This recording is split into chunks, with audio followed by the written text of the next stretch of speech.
Encoding overloaded. Consider turning down settings for Binding of Isaac. Really?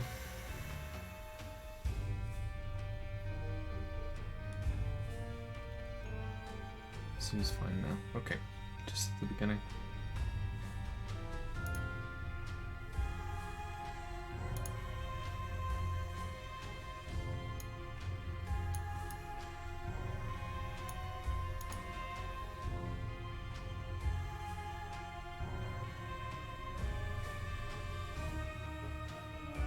Hey everybody, how's it going? So Lily's not here right now. She's feeding the baby.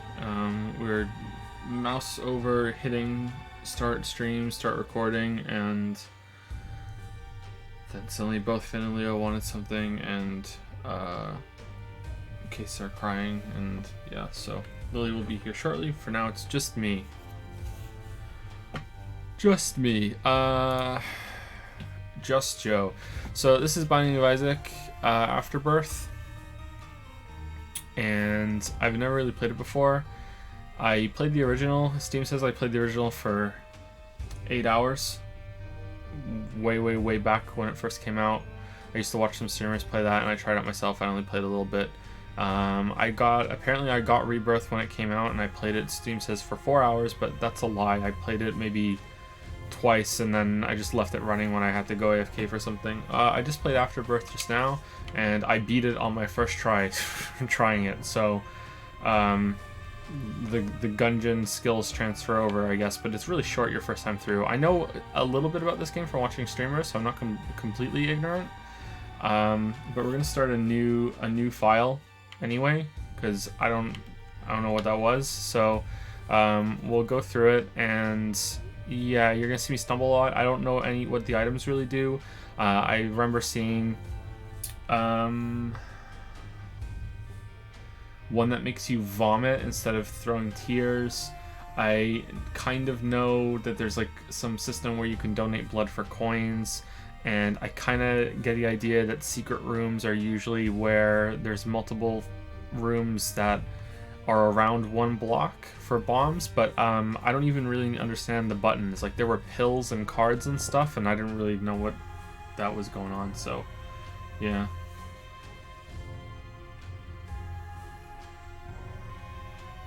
Jad's Resurrection, when? Right before or right after the Witcher video. So are there any options I should turn on? And also, how's the sound? Map opacity. How's the sound? Is it okay? Filter should be on, right? For sure, filter on. And gamma all the way up as high as it can go, right? Filter on or off?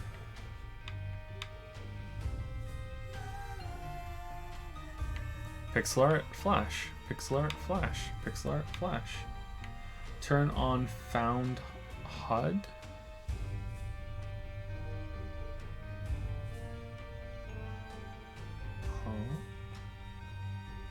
And items to attain. Turn on found HUD. Okay, do you mean extra HUD? Extra HUD? Okay, extra HUD's on. And HUD offset? No? HUD offset's fine. Are these questions from months ago or recent Patreon questions? These are questions from months ago, and we have 6 pages left, so we should be able to get done tonight, but we can't go too late tonight. I think the latest we can go is 2:30 our time, which is 1:30 Eastern. Language to Spanish, yep. Active cam, on or off? I can't even play with extra HUD anymore, it's so good. Oh, okay, I had it off when I did the first run. Alright, is that going through? That's going through. Okay, so stats, challenges, new run. Alright, so let's do a new run, and I don't think we have anyone unlocked, right? Normal, hard, greed. Let's just go on normal. There's a dead cat. Alright, and let's just play until Lily gets here. So, yeah. Time. Score.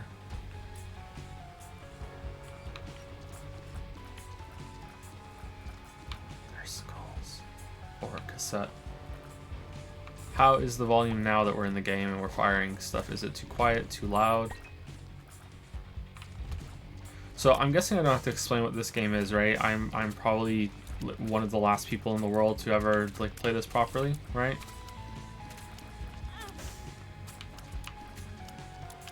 Just took damage in the first battle. We suck.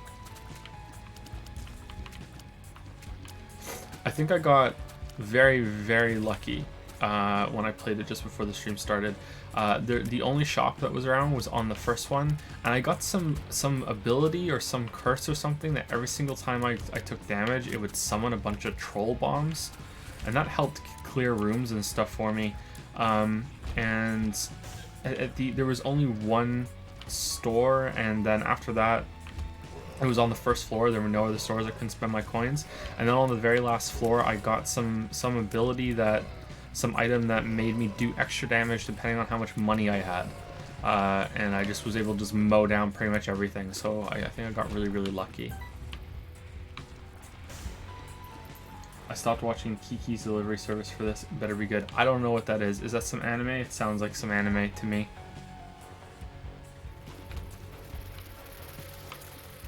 That sounds like an anime.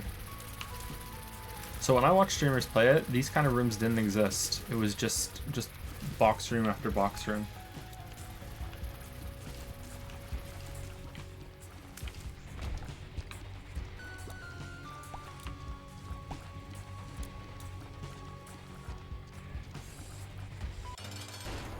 Monstro.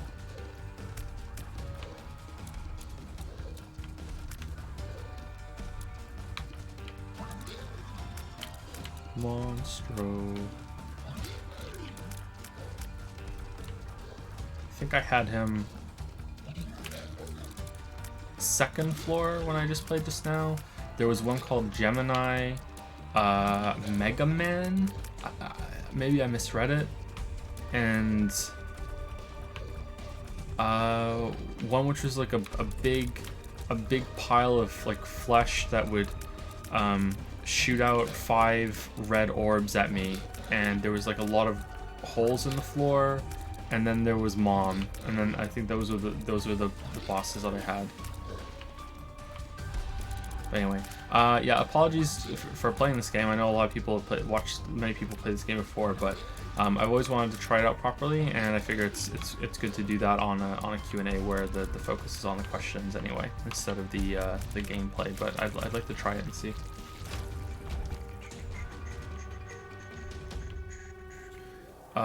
Ultimate what? Alright, so it gave us a bunch of coins, and there's my stuff over there. Okay. I thought there was one that showed you what everything did. I thought they made that part of the game. Maybe it's you're hitting a button or something. Backseating has begun. You guys can backseat a little bit, sure, but I'm probably not going to read chat all that much, so it's okay.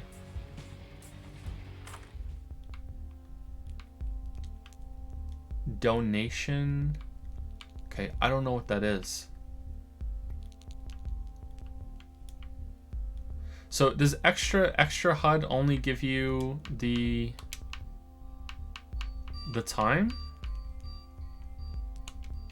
It gives you the time and that's it? Because I kind of don't want that on. I'll leave it on for now. If that's all it does. Okay, I don't know what these are, so I'm just gonna skip. I have no fucking I have no idea.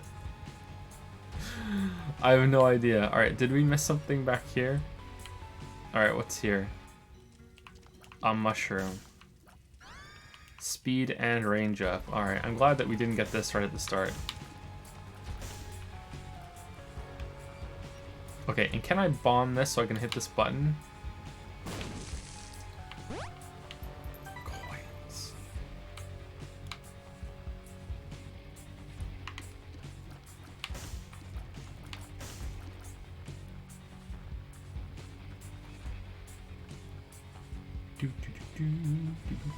Sorry that I'm quieter than usual. It's trying not to be too loud while Lily feeds the baby and hopefully the boys settle down a little bit.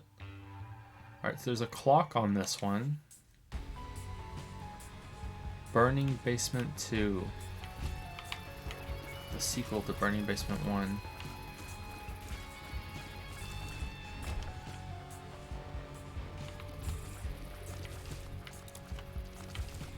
So in case you don't know this game, Binding of Isaac, this is the remake, or I think it's a remake, it classes as a remake, of, it's called Rebirth, and then there's Afterbirth, and it's a remake of the original Binding of Isaac that came out, oh god, I don't know, 10 years ago now? I can't remember how long ago. Maybe it's not quite that long.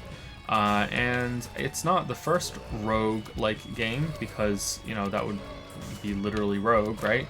But does rogue count as a rogue-like? Like, if something is like water and we start saying it's a water-like, would water be water-like? It would just be water, right? So, I don't know. Anyway, it doesn't matter. I think this was the first roguelike that popularized, we said it eventually, roguelikes, right? I think it was. I don't think there was one before it that really hit as big as Binding of Isaac. And I gotta tell you, when this game first came out, it was really weird to me, and I was really put off by how it worked, and I thought, wow, that's shit. I don't want to play this game, because it looked like Zelda, and I was like, oh, this looks really cool, because it looks like Zelda, and then I heard about the structure of it, and I was like, oh, wow, that sounds awful, I don't want to play that, that sounds like a really bad time. And now, like, roguelikes are one of my favorite genres, and I really enjoy them, so I don't, I don't know what that says about me, but yeah. I don't think this is going to be my favorite, though. Like, I still think I'm going to prefer my boy Gungeon. Because like I said, I played the first one, and I didn't really take to it all that well. The first version of this. Alright, so we have some spikes. So is this going to make the spikes go away? No. Okay, so we go on the other side. Too long didn't read Joe's wrong. Joe is often wrong. Joe is often wrong. And Joe is perfectly capable of admitting that. What is... Okay, so I got like an item before that went in the bottom left, and so the bottom right items are pills and cards, and you use that with right bumper. And then I got an item on the bottom left, and I thought, oh, that's going to be left bumper. And then that just dropped my bombs all around me, so that didn't work. So right bumper is, we have amnesia. All right, cool. So the Witcher's just following me even in Binding of Isaac. Oh my god, there's so many snakes. And they're pooping everywhere. This was a mini boss when I played the first run. Like this, they were just in a room, and they weren't bosses.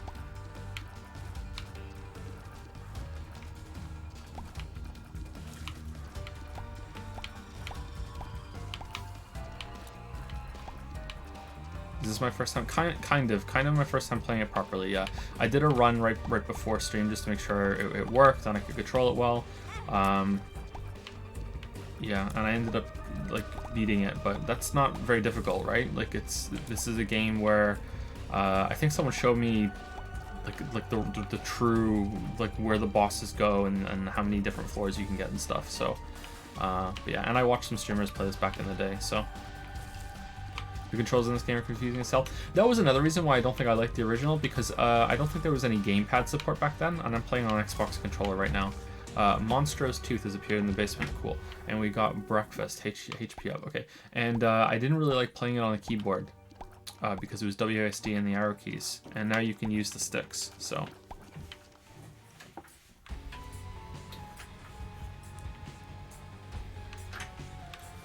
How's it going, Lily Bell?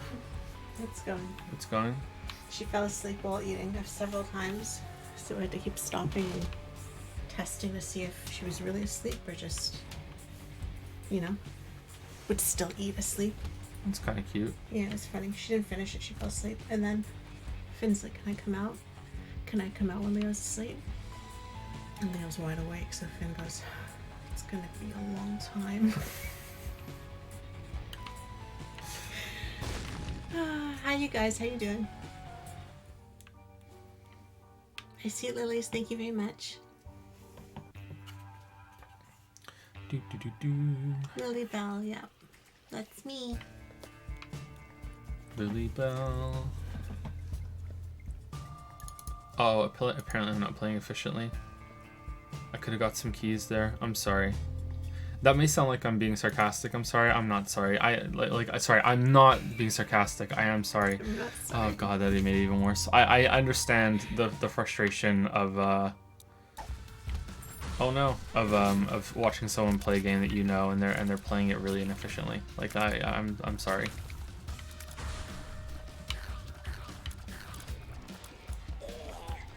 It's so quiet in here right now, huh? Mm. So quiet. So quiet. What's that song? It's so quiet, quiet, so peaceful and still. And then it kicks in with a Bjork? Is it Bjork? It's Oh So Quiet. It's a cover, right? I don't know the original then if it's a cover. I only know that version. Yeah, she's like whispering it and then she yells. Oh no. And the music picks up. Wait, looks like a character in the game, Monk asks. Wow. Wow, Binding of Isaac copied that? Damn, what a mean game. Trying to get Twitch's attention that bad that they steal one of Twitch's emotes? Crazy. Crazy.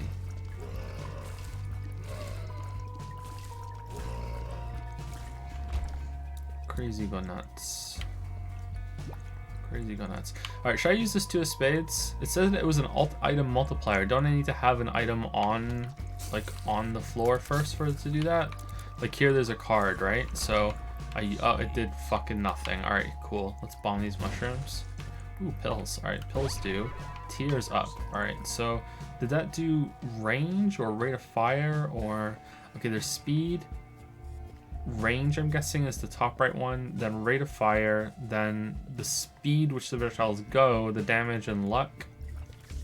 Oh, it multiplied my keys in my inventory. Okay, now I have the Empress. I don't know what that does. Let's find out. Okay, we are an anime girl. Nice. Wow, this was a good card. Now we're the devil. Revel in the power of darkness. Oh, it's one room only. Okay, now we're not a now we're not an anime girl anymore. Lily, are you an anime girl? Only in your dreams. If we ever go to Hawaii... Aren't we all kind of a little bit of an anime girl inside? No. No. No. No. No. No.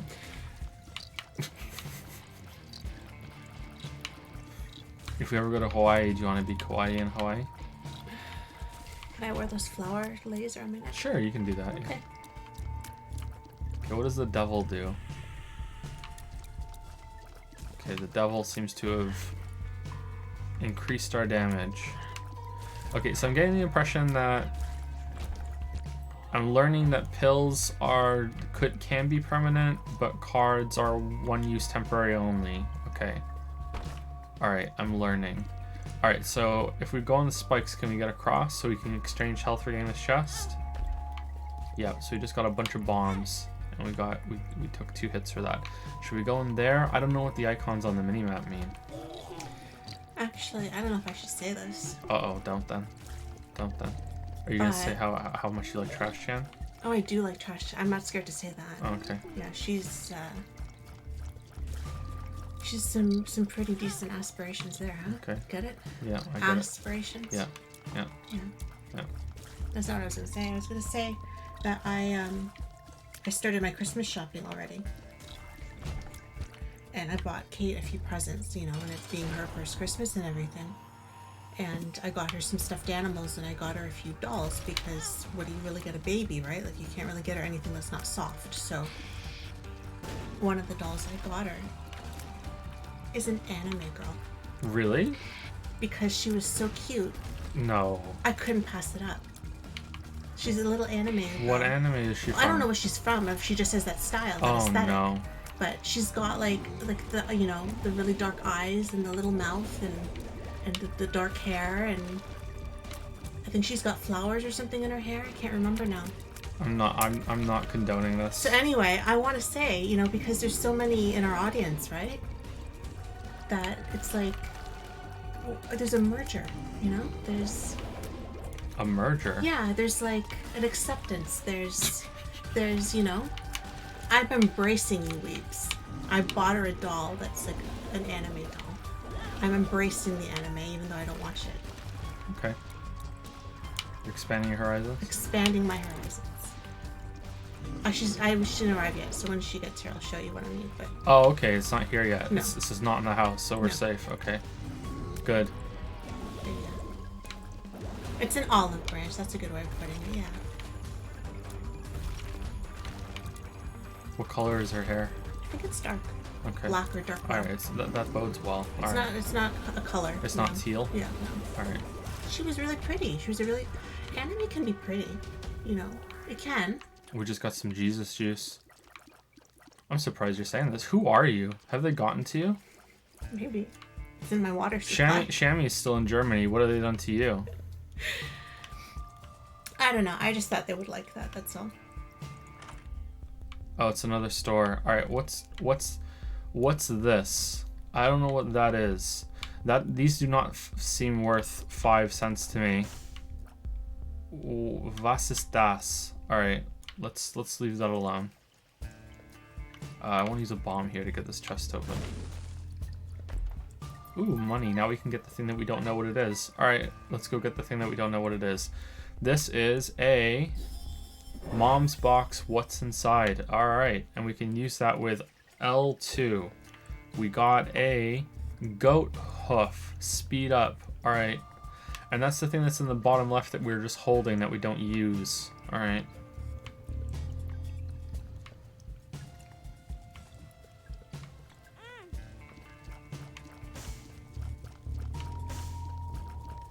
Two cards. Alright.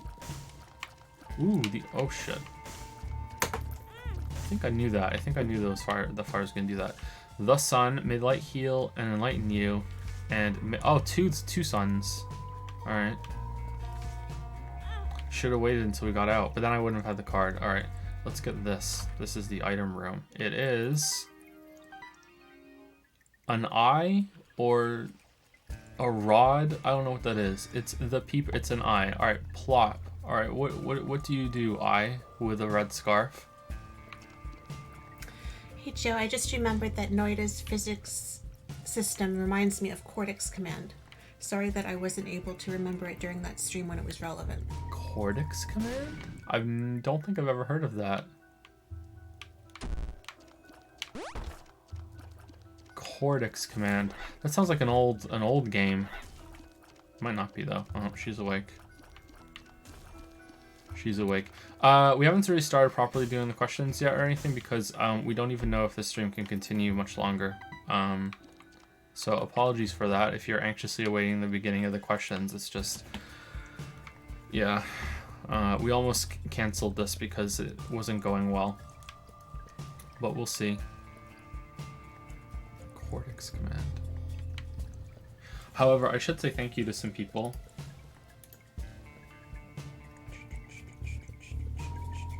Question, how y'all doing? We're okay. Kind of stressed out tonight. I'm not gonna lie. Not gonna pretend. Kind of stressed out tonight. Too much going on. Thank you to Idiot Savant for subbing while stream is down. Also to Blitz Bandit. I'm the J-Man. And I think Dasco, we said thank you last stream at the end. Yeah, I think so. So thank you to those three. Thank you to Toxel for subscribing right at the beginning of this stream for 9 months. Thank you very much, Toxel. Thank you, a massive weeb, for the 2-month resub with hey 2 months. Damn, I subbed to my own channel. What? A massive weeb just resubscribed for 2 months. I subscribed to my own channel. Are you sure it wasn't me? Thank you very much. Thank you, Nitos36, for the 2-month resub. It's my birthday today, so here's some money, Joe. Happy birthday, Nitos36. Happy birthday. Sorry that I missed it for now. Let's get some happy birthdays in the chat if you guys don't mind. Happy birthday, Nitos36. Hope you have a good one. Thank you, Pink Asparagus, for the 3-month resub. This isn't a question. Just want to say I disagree with about 40% what you say, but I enjoy hearing it nonetheless. Have a good stream. 40% is pretty good, I think. I think 40% is pretty healthy. Yeah. I don't think there would be anyone that I ever agree with 100%. I would consider 50% to be, 50% agreement would be really, really good. So the fact that you agree with me 60%, That's great. I think we would get along. Thank you, Pink Asparagus. I like the name too. Like, it's an interesting image. I like the name too. Yeah. Thank you, Kimi Chi, for the 24-month resub with a message. Hi, welcome to the 2-year club, Kimi Chi. Please enjoy that 2-year chat icon. Congrats on getting there. Although after the streams that we've done recently with Code Vein, I'm not sure if it's a wise decision. Maybe you haven't watched them yet. I don't know. But thank you very much. I'm a little embarrassed about the streams, just a little. Like, and I do want to stress little. Like, I don't know. Like, sometimes I feel like I should be more serious. My personality in real life is more of the streams than it is in the videos. Oh, she's trying. Let's see if she wants the rest of it or not. Okay. Good luck, Lily. Yeah, it's okay.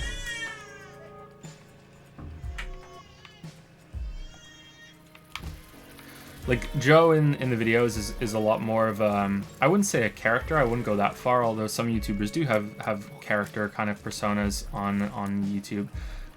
It's still me, it's just me trying to be a lot more formal and serious, and sometimes the jokes like bleed through and I can't resist doing a joke, and there's some like that in the Witcher video as well. But sometimes I wonder if I should try to be more serious on streams too, but that's just not really who I am. I don't know, being serious all the time isn't all that great, you know? It's good to just let loose a little bit. But I don't know, sometimes I wonder if I'm too casual, too biz cash on streams. Tears up, okay. How did I know what that was? Is it because I had it before already? Let's not go in there. Let's save the key for the item room, if we can find the item room. All right, why is it telling me this is here? Is it because I accidentally hit it? All right, so this is a golden poop that has a lot of money. Wow, a lot of ass pennies. All right, we did it. Okay, I feel like I'm lost. Okay, we just didn't go the other way. All right, did something map this room for us? Is that what the sun did? Wow, but anyways, like, yeah, and I'm pretty much playing this blind, having pretty much never played it before. Let's put it that way. Pretty much. I need to qualify it. What is it? What are those? Was that like a double heart? Yeah, so I'm a little embarrassed, just a little embarrassed about the Code Vein thing, but I think it's for the best. Been thinking about how, what the fuck is this? Oh, does that charge up our thing? Ah, okay, so what's this? This is, mom's pearl, pearl, it emanates purity. Okay, so we have 2, 5, 2, 2, 1, 2, 2, 2, 1. 2, 5, 2, 2, 2, 1. Alright, so what the fuck does it do? Should we take the pearl or should we go with the hoof? Does this make our speed go up too? Because isn't that what, we're the same speed, right?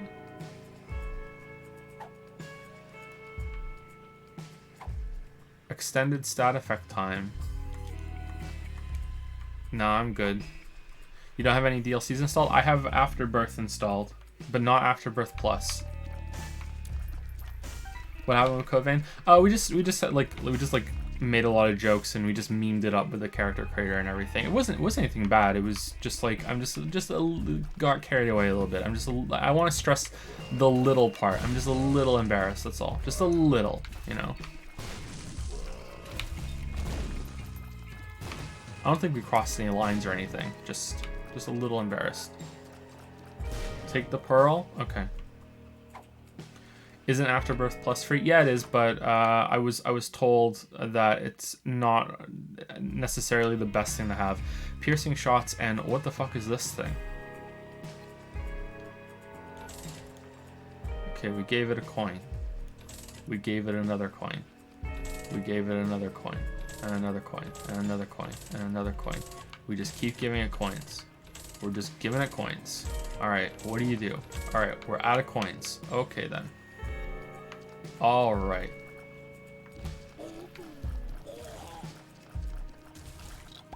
It re-rolls the item if you haven't picked it up. Oh, okay. That kind of makes sense. I probably should have tried that first.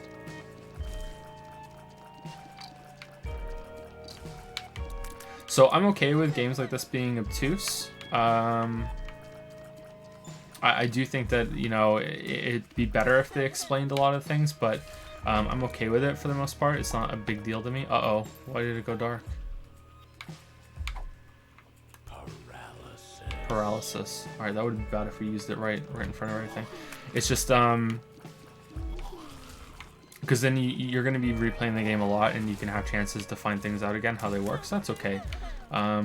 But sometimes I feel like this game in particular can get a little too, you have to wiki a lot of things. Uh-oh. Wow, he was just like all up on us.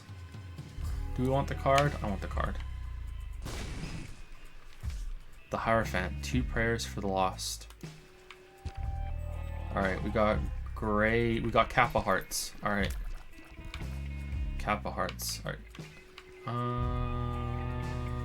Okay, we can't get those Kappa hearts.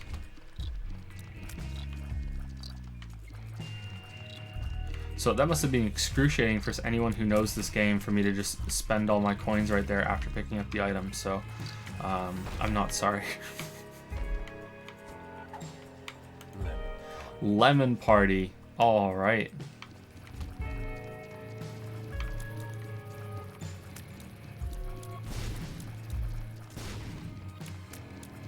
Just to show of hands, is there anyone in chat who has never played this game before? I'm curious. Bombs are key. Me. Oh, there's a few people. Okay. Chub. Oh, no. Okay, so that's 2 bosses in a row that are just literally just ripped off from Zelda. Specifically A Link to the Past. Interesting. At least you don't have to hit this guy's tail for massive damage.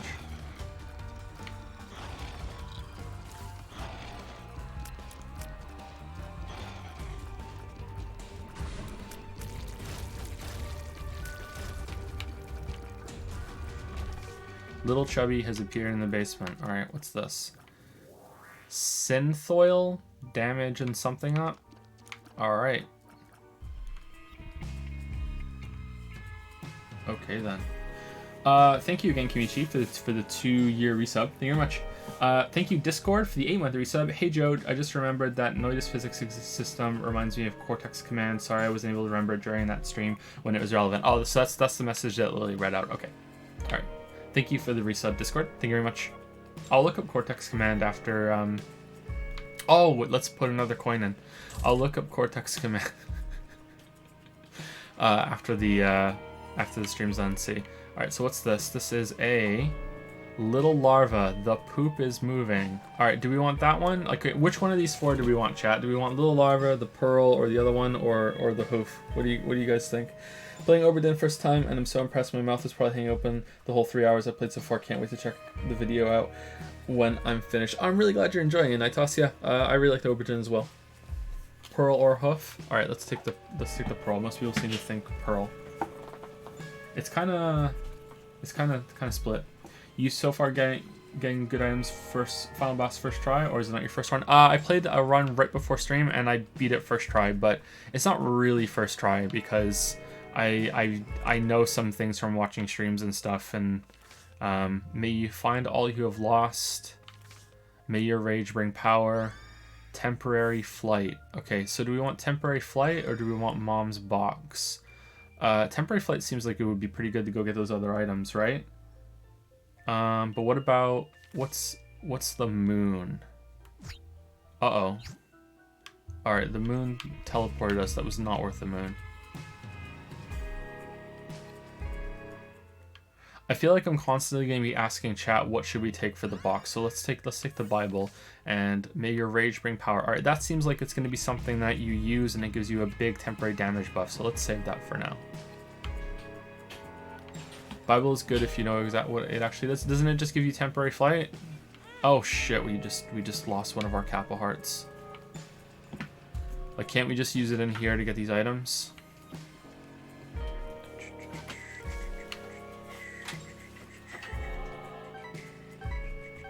So temporary flight means it's flight for a whole room. Like as long as I'm in this room, I have flight.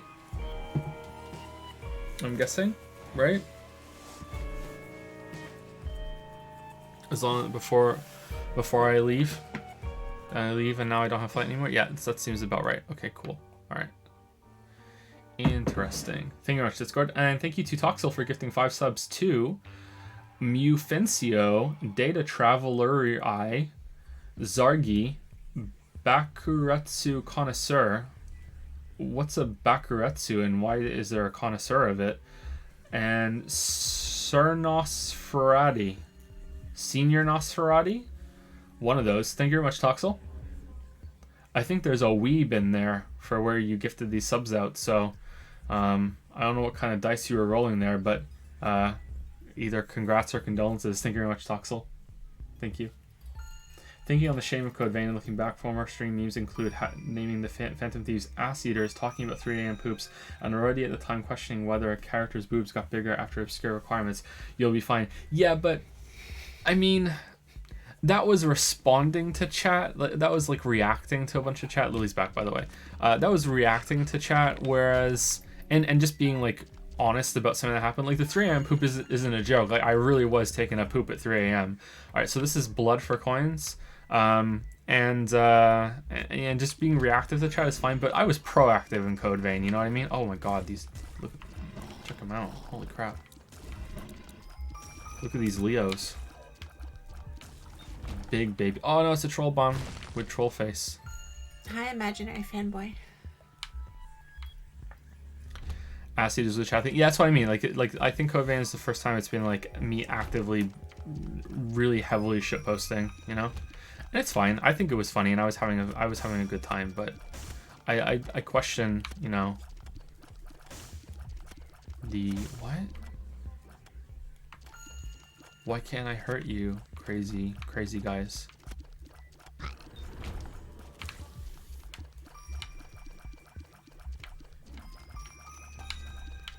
Okay, so I can like angle it down by like, because you can't. Okay, so if you haven't played this game, you can only shoot in 4 directions. I'm showing you them right now.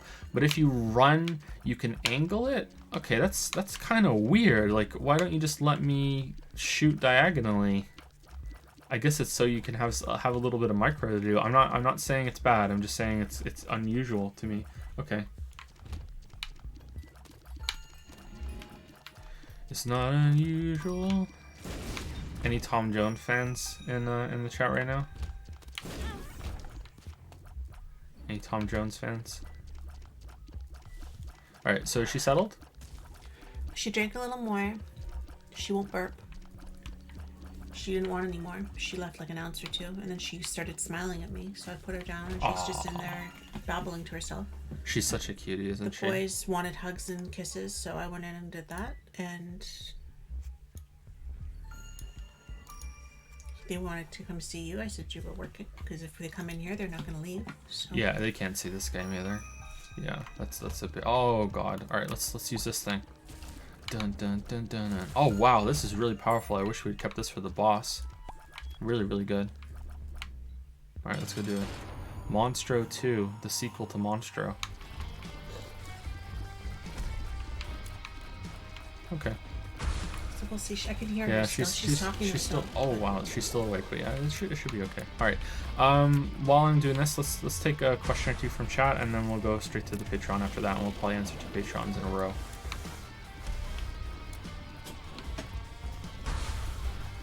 Just so we have a little bit of buffer. I don't want to start the Patreon questions until we're in here for at least 5 minutes or so without an interruption. So,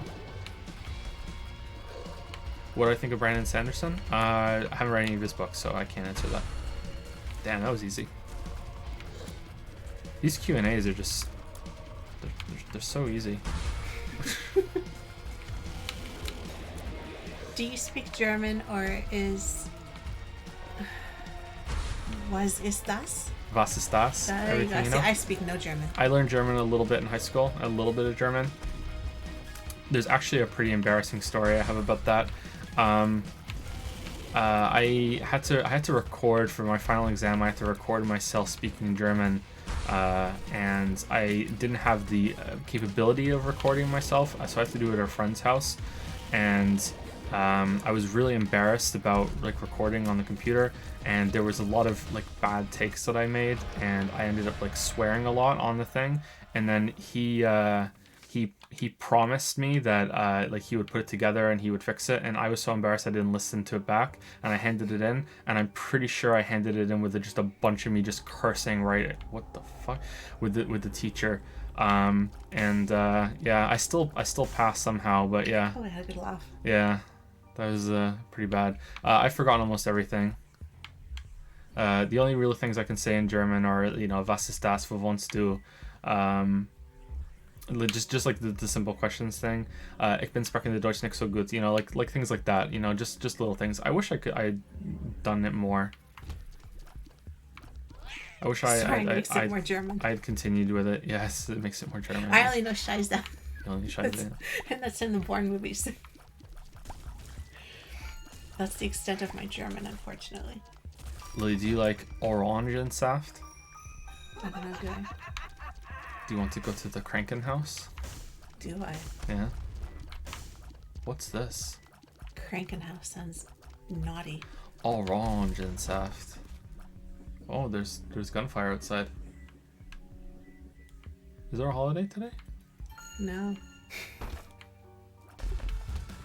Sometimes I hear that though, and when it's not a holiday. So I wonder if people are just really bored here, or if they are just have a gun and are really bored here. It's Trash Chan's collar. Look, it's there. Let's get it. And 2 Kappa hearts.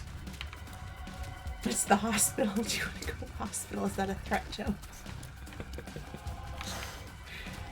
Orangensaft is orange juice. Oh. Orangensaft. That's one of my favorite words to know. Oh, it's the bloody vaginas. Krankenwagen is ambulance. How do you say library in German? Oh. The Bibliothek. There we go. The Bibliothek. It's in French. And bibliothèque is in Spanish. Is it something like that, at least? A lot of languages have similar. Bibliothèque. Boucher, bibliothèque? Or maybe I said it wrong. Boucher, I give up. I can't speak German. It's almost the same in Russian. Damn, English is the one that's off calling it a library then. English is the one that's off calling it a library, yeah.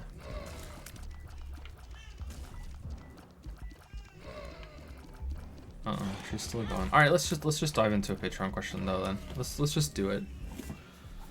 It will be some background noise. All right, go for it, Lily. So sorry, hold on. So just in case you're new to the format, we are taking questions from Patreon. These are from a while ago because this feature that we do has been on hiatus while we had the new baby who is crying in the background right now. And we will do our best to continue it as long as we can, but it might be over if the baby starts crying too much, or I might just have to go solo for a bit. We've been doing this every Friday for the past 2 Fridays, so go us, and it'll be a Friday feature from now on, and if it goes well, if we can actually finish this without it being too much trouble every single Friday, we're going to open up to Twitch subs as well.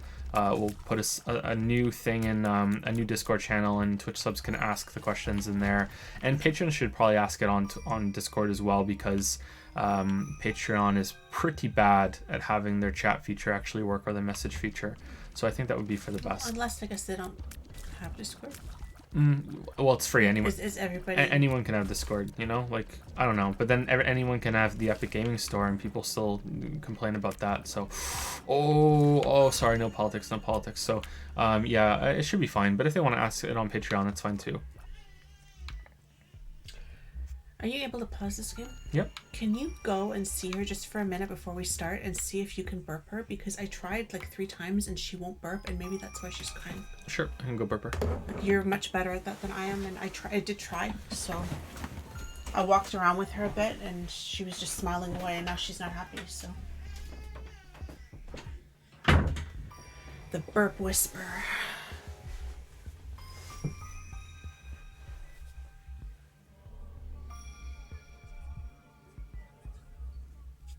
Burp, burp, burp, burp, burp. That's what I sing to her when I want her to burp. I want to hear you burp, burp, burp, burp, burp. Oh, I want to retract something actually. I've been playing Stardew Valley, and there was a question last week that I answered about what I would like to change in Stardew Valley. Well, I just want to say that I finally got to the desert, and I got in the cave that is a fucking nightmare, and I want to say that it is hard enough. I've died in there 4 times. I had to go and spend 25,000 gold on the lava sword, whatever it's called. And even with the lava sword, I still died twice. So it's just kicking my ass. And there's a huge difficulty spike from the mines to the cave. So like, I don't know what the fuck that's about, but yeah, it's really kicking my ass. Like I got the farthest today, and that I didn't die. Like I didn't have to restart and try again, because I don't want to lose everything. So I keep restarting the game and trying again. And Finn's there, just try again, mommy. Just try again, and it's so frustrating. So yeah, I had wanted more monster options, more variety, and more difficulty. I'm good with what there is. So yeah, I just wanted to say that. I didn't know that last week when I answered.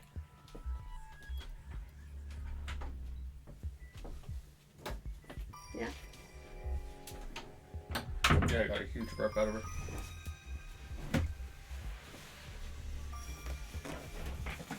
I don't know if she's gonna stay settled, but yeah, I turned the light off in there too. I was just saying about, want to retract my Stardew statement from last week about difficulty and monster variety, because I didn't know. You didn't know? I didn't know.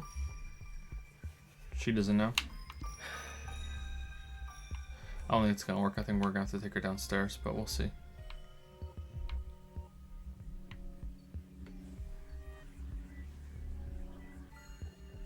You can post something in chat, and if we can, we'll get to it. But we always do the ones that come through Patreon are guaranteed, right? But yeah, they're guaranteed over the course of all of the streams that we do. But yeah, usually it takes us a few times to a few nights to get through them all, because usually they're not too many questions. It's just I waffle on, and I kind of feel like, probably I'm wrong to feel this way, but I kind of feel like I should talk a lot, because it's like, so people can get their money's worth. It's like, okay, he answered my question for more than just a few minutes. Friends till the end. Wow, we have so many flies.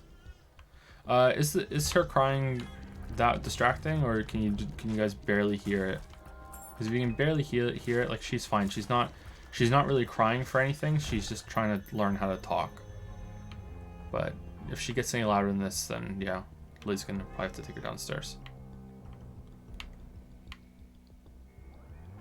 Don't mind the crying. It's barely loud. Okay. All right. Okay, so Drone Punk. Let's go to the first Patreon question. Drone Punk? Drone Punk. Okay. Cool name. Hey Joe, I have a question about what your experience has been like as an author. I know that YouTube is your primary job and you kick ass at it, but I was wondering. Thanks. When you first started writing novels, did you just dive in head first, even with some planning, outlining, or did you take courses coaching? So it's a little too generous to call me an author. I don't know if you just having written a book and having people like read it and everything counts as being an author. I guess it is. It's just if you're going to be a published author, it has to be through traditional means. So my stuff was self-published. So I don't know if it fully counts. It probably does for author. So I've always written stories, even from when I was a wee lad. It's just always been something that I do.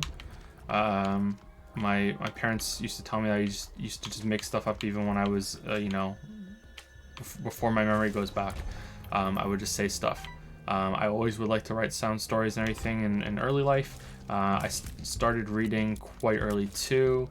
My parents would read me stories, and I wanted to read more without them, so I was reading quite early so I could do that. So it's always been part of me, and I've always been planning stories and everything.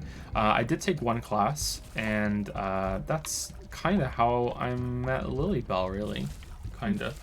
in a writing class in high school, but that was it. And I don't really think I got much out of it other than, you know, one of the repeated lessons that sometimes teachers, even though they can be they can seem nice and cool, they can sometimes be very asshole-ish. And I think that's an important life lesson to have, actually. So I'm glad that I took that course. But when it comes to learning the writing from it, not really. And back then I was more focused on poetry rather than prose, which is something I'm very happy that I got away from, because yeah, definitely not a poet. So it is something I kind of dove into, you know, with that, but with writing novels, that sort of thing. But yeah, I wouldn't say any official coaching or whatever, but there was a period in my life around when World of Warcraft came out, or just before World of Warcraft came out, just to date it, that pretty much I was going to university. I was temporary enemy slowdown. Okay, let's just keep the Bible. In early stage relationship with Lili, playing World of Warcraft, starting my first job, and also just reading and writing as much crap stories as I possibly could of other amateur writers. And for a while, even more than World of Warcraft, that was my biggest hobby and the most I spent my time with. So I would find writing forums on DeviantArt, even, you know, like, but some of them were on like stuff like LiveJournal and just any writing forum I could find, and I would post my stories, but I would also read other stories written by people at the same level, and I would just leave these really long comments that kind of formed the basis of some of the critique videos that you see now, because it was really important to me that if I'm critiquing someone's work, you know, and I'm an amateur myself, that I left to right chat real quick, left to right, just go for it, just spam. If I'm critiquing someone else's work and I'm an amateur myself, I need to have reasons for it. So I need to show, you know, this is why I don't think this worked, this is why I don't think that I did think this worked, blah blah blah blah. And that was how I learned a lot about writing. I can't really emphasize enough how much time I put into these things. You know, I would spend hours pretty much every single day, just finding people's work and just reading it and leaving them these really long critiques. And I was under different like usernames and stuff back then. But yeah, that's what I spent the majority of my free time with. And it kind of took over something I spoke about before on a Q&A, I think, or maybe it was during one of the streams recently, which is that I used to just find people on ICQ and I want to say IRC, but not really so much MRIC.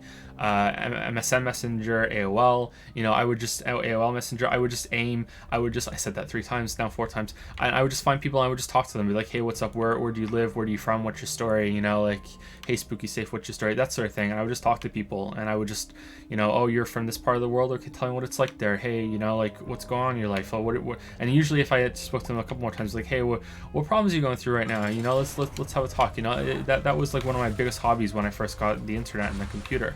And this kind of reading of different people's work is something that replaced that for me, because I would end up talking to the person as well. And yeah, I learned a lot from that, like so much from that. In fact, it taught me something about myself, is that I don't really understand something unless I can explain it to somebody else. And I also learn a lot by teaching, and teaching is being very charitable for what I used to do. I wouldn't. It's a stretch of the word, but I think you know what I mean. It was like something that I got a lot out of, and I found it very fulfilling. I kind of miss it, actually, and the videos kind of fulfill that part of it too. You know, like the videos are in the same kind of vein. But yeah, so I learned a lot from doing that. I think I would learn more from responding to people and picking apart their work. And I want to stress very politely. You know, like here's what I think about this. This is what I think worked. This is what I think didn't work. And And I think I got more out of that than when people did that to my own work. And they did. Like I usually would like attract people that would come back and read my work and give my work the same treatment that I gave theirs. And that was really something that I appreciated. And it was kind of like, it was almost addicting, you know. It's like you go in and you leave a big comment, and then they might find something you did and leave a comment back just as a thank you. And I really got a lot out of that. So I didn't go into, you know, writing those books that are on Amazon right now, you know, completely inexperienced and just diving right into it. But I didn't have any formal training or formal anything other than fueled with the desire to serve her God. That one high school writing class, you know. I'm gonna skip this because like who wants to see it, right? Maybe I shouldn't have done that. I'm sorry. And yeah, so I went into the writing on Amazon with the goal to make money. So it was like, okay, I read a guide online from someone who was like, I'm publishing this many stories every single month, and I'm giving them very easygoing, easy reading titles so people know what they are, and they're selling quite well. And at the time, we really needed money. You know, there was we had a lot of problems that we were going through, and it was something that we could use to get some money, and it worked. You know, like it was the goal was to make it very pulpy and paperback, and write them very quickly, and not to worry too much about them. The saying was kind of you can get. It's like you can get 80% of the effect with 50% of the work, something like that. It's like of when you're in a project, you know, the last 50% of all the time and energy and fussing that you do only makes it 20% better, and that 20% better is something that is really worth it when it comes to like honing your art and honing your craft. But when it comes to something that's sort of, you know, readable and entertaining and pulpy to be specifically about writing, but I think any art is going to have the same thing. It is like it holds true for writing. I kind of lost my train of thought there. I'm sorry. So I did that, and at the beginning it was just kind of like, you know, just get them out there. Don't fuss nearly as much as I used to do for the amateur stuff that I used to put up and have. Amateur just sounds dirty now, huh? Whenever you say it, like that's just a dead word for anything other than a specific website that we all know and love. I think yeah, that's just dumb. I'm still gonna say it. Fuck it. I'm not willing to give up on it.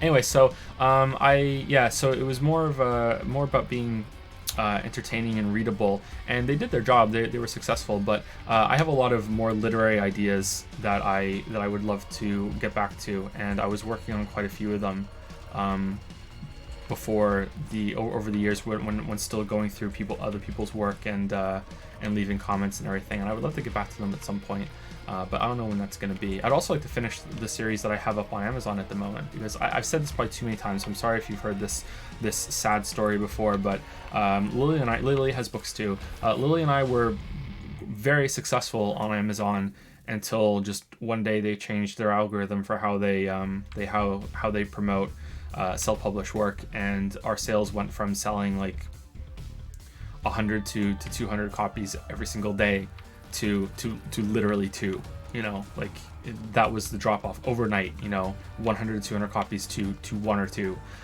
So that's what we went through with that, and that's why I'm always worried about YouTube and everything. And every time YouTube changes how their algorithm works, it scares the fuck out of me. So yeah, there's that. Yeah, I think that's all I can say. Writing groups are difficult. A lot of people that I was involved with in writing groups don't use them properly. It's just writers hate writing. It's probably the only form of art. Maybe, I don't know, I'm speaking out of ignorance here. Maybe visual artists and musicians go through it too. I don't know. But in my experience, writers hate writing. They love having written. And I'm definitely that, and almost all the writers I ever spoke to were in the same boat. They would rather like enjoy their vices. They would rather talk about writing. They would rather, you know, sit around in writing groups and you know, like, oh, here's my latest idea, you know, and then they just don't write for a while. So every writer's going to be different. It's not going to be true for all of them. But yeah, that saying, you know, I prefer to have written something than to actually be writing something is pretty true for almost every single writer that I've met. And writing groups are just a perfect way to fake yourself into thinking that you're writing. You know, I'm taking part of the writing group. I'm talking about writing today, and you know, that's helping me with my writing. So you know, that's all the work I have to do today. Dust myself off and pat on the back. So whoa, we look different now. So I think that they are a very great tool, and that it's a great thing to be a part of if you can use it effectively. But it's also kind of like drinking, you know, like just be aware of the dangers. Be aware that you might end up being a very negative thing for your craft. As for official courses and stuff, I don't know. The high school one I had wasn't that great. Maybe they're way better at a university level. But I think just discussing, to go like against my advice that I just said, I think discussing books and pulling them apart at a university level class is like practice enough. You know what I mean? And I went to university for a year for that, and then I had to drop out. Because I couldn't afford the tuition anymore because of stuff that happened with my family. And I enjoyed that, but there was also quite a lot of bullshit in the academic world when it comes to literary criticism, and that's what the T-Rex Runner video is all about. But I'm not fully committed to the idea, of course. I think there is something of value for that, and I enjoyed those classes quite a bit, and I wish I was able to have finished it. But yeah, I think that's it. Sorry to waffle on about that. I think maybe I didn't answer your question quite as well as I could have. Yeah, sorry about that.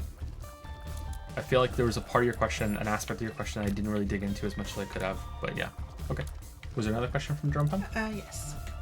I just found a website recently that's helping me put my ideas together in a really uniform way, where it takes you step by step through the process to highlight your core idea, characters, plot, setting, etc. It goes in depth, and so far has been a great tool for me.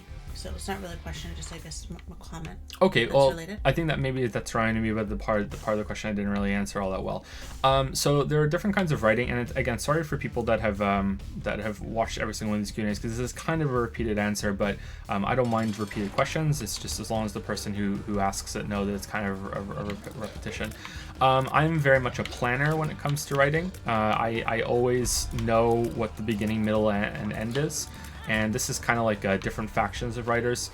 Some writers, it seems to me that most writers prefer to write like they're reading, which is that as they're writing, they're having these periods of discovery, just like you would when you're reading. So this kind of writing is like when you're reading a book, or even same for watching a movie, a TV show, anything that has a story that a writer has deliberately written. You'll get to like a big revelation, a big plot twist, a big moment, the gasp moment. And writing like you're reading means that when the writer got to there, they gasped too. Like they were writing, on pen to paper, or on their typewriter if they're a hipster, or all right, left or right, chat, which one? Or they were like typing away, and they got there and they were like, oh my god, you know what I mean? So they were like that's what writing like you're reading is. Left. Okay, so we have Spirit of the Night. We are scary. All right, looks like we're flying. Both? All right, we got both. All right, I don't know what these are, chat. I have no goddamn clue what we are now, but we're kind of a monster. Yeah, anyway, so that's what writing like you're reading is, and I hate that, and I feel like most writers do this because I feel like most writing shows a distinct lack of planning. And I don't think, I guess we can fly now. I don't think planning is mutually exclusive when it comes to writing like you're reading and having these big moments. You can just have them when you are in your planning phase, you know what I mean? Because that's when you have the big ones. Oh, that would be awesome, that would be great. And just because you have a plan doesn't mean that you always have to stick to it no matter what. You can change it. There have been a couple of characters. If anyone here, I don't expect anyone to have read my books or anything, but if anyone has read the Bounty Hunter series, the entirety of the Cass character was not planned at all. None of that was planned. Nothing to do with her was ever planned. Every single scene that she's in, every single thing that happens with her, none of that was planned. So it's something that you can roll with. So there's still that freedom. That character was brought into existence because I realized in the first story that I needed someone for the main character to talk to for the duration of the story. So that's a part of, you know, something in rolling with it throughout a whole entire, like, I think it's like grand total 400,000 words for that whole entire series with that character in it. So you still have that, but I like to be a planner and have almost everything mapped out. But don't think that that's the only way to do it. Just be aware that if you are going to be like that, then you're going to have to spend a lot of time in editing, or else you're going to end up with pricks like me saying that your ending doesn't make sense and you didn't think it through enough. And, you know, usually the endings suffer if you don't plan, which is why Stephen King doesn't nail his endings very much, even though he's a pretty good writer. I don't know what are we in the game right now. But yeah, any tool that helps you, then I'm really happy that you have that, and go for it. And anything that makes it more fun and interesting for you too, because like I said, the struggle to me when it comes to writing is actually writing. You know, it's difficult, and it took me many years to get to the point where I could consistently write every single day and was meeting my writing goals. And I think that's still something I carry with me with my work ethic now. And once I got there, it never went away. And I'm happy about that. Oh, we can fly over these too? Bad trip. Oh no, did we just lose a heart or something? What's judgment do? Anyway, anything else from Drumpunk? Anyway, thanks. Hope all is well. Hope that was a decent answer, Drumpunk, and good luck with it. What did I think about the Dark Tower ending? I haven't read the Dark Tower. Lily got me the whole series for Christmas last year, and I haven't read a single book on it yet. I haven't had time. It doesn't have to be all or nothing, though. What do you mean? Like, you can plan. Yeah, that's what I was talking about, yeah. Yeah, but, like, to make it more fun. Mm-hmm. You can plan, but you can leave yourself enough wiggle room that... Like, there are some people who plan down to, I'm going to use this sentence in there somewhere. I want to use this word. I want to use this imagery. You know, like, there's some people that really plan not just what they're going to accomplish in a scene, but, like, down to the details of how they're going to accomplish it. And isn't that just writing at that point, though? If you're being that specific, you know, like... But isn't like John Irving? I can't remember reading someone does this. Is it John Irving who does that? There's somebody who's really specific with how they plan. John Irving always knows the last sentence that he goes with. Him, and I don't remember who it James was. Joyce is oh, we died.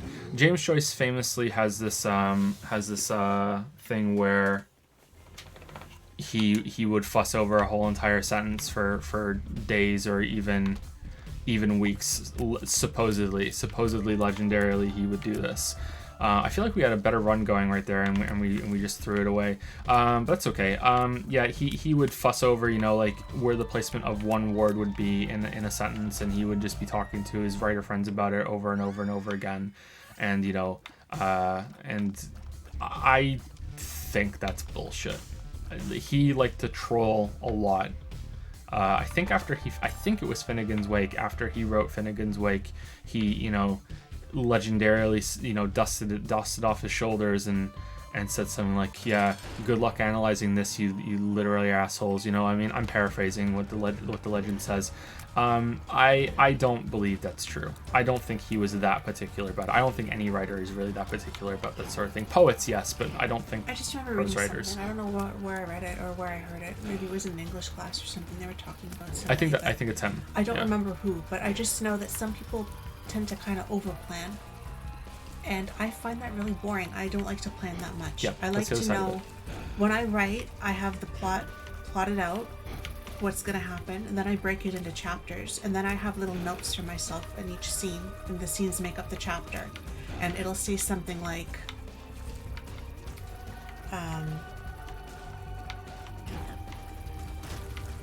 Lana gets engaged or something, or spoilers, or you know, whatever. Like it's not a big plot point, but it's something as simple as that. I don't say how she gets engaged. I don't say, you know, the build up to it, or really what happens in the scene, to me, I know that that is what is happening in that scene.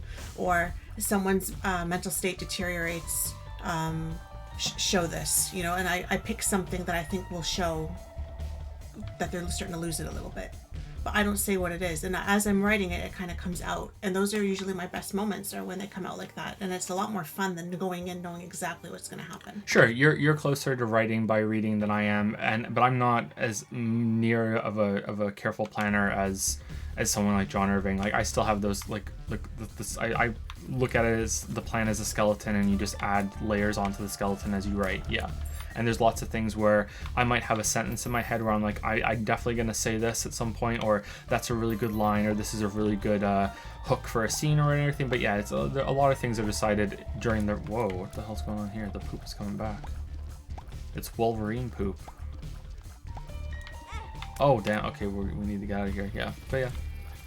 It's a spectrum, right? It's not binary, and you have to find where you are. Just I feel like no matter what, you have to put the time in. It's like, do you want to plan a lot or do you want to edit a lot? You have to plan no matter what. Like, no one is going to have you have to have some idea what the story is going to be in your head before you start writing, or else you're not even going to write it. Wow, you're not even going to write it. Wow. I have to edit. You know, so you have to do at least a little planning, like, no matter what. Yeah, I don't know, you have to do at least a little editing. So it's like, where do you want to put the work in? Do you want to put the work in the planning so you don't have to do as much editing, or do you want to do the way more editing so you don't have to do as much planning? Yeah. Just make it as fun, like you were saying. This website sounds really cool that they can break it down for you that way, but at the same time, I might take some of the fun out of it, right? If you have every step-by-step planned out, when it comes time to actually sit down then and write it, for me, I always feel like I already know the story then. I've already told the story because I've told it in note form. I already know exactly what happens. It's not fun for me anymore because I've like over-planned. So I just plan enough that I can get through it, and then sometimes there'll be standout things I want to talk about, but I don't plan out every line or every event that happens as it happens. You know, I just kind of let it, and then you can fix it later if you don't like it or you want to add something later.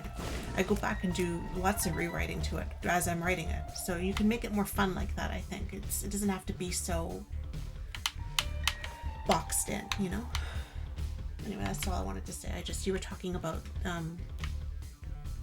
you know, how you do it and stuff, and we do it a little bit differently, so. Why can't I move this one? And yeah, I do a lot of brainstorming. Someone was asking in chat, a lot of brainstorming before, when I'm fleshing out the plot, like what the plot actually is, or who the characters actually are. Different color? Sometimes I talk about, like, I'll write out like themes that I wanna kind of touch on. There's something like an overarching kind of theme or something, and then I'll define the plot, and then I'll break it down from there.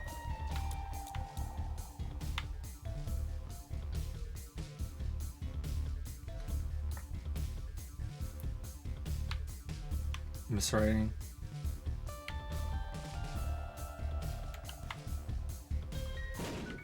I'm gearing up for another round.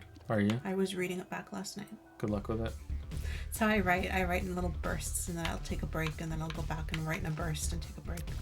So see how I knew how to bomb that wall? Because there was 3 walls on this here. That's something I learned from watching streamers, and I've never forgotten it. It's also how I used to try and find secret rooms in Gungeon, but it didn't really seem to work all that well. Little horn. Okay. After this boss, we'll take another question from Patreon, but is there any question in the chat that we've missed over again until now? Don't know what they are. They're not saying yet.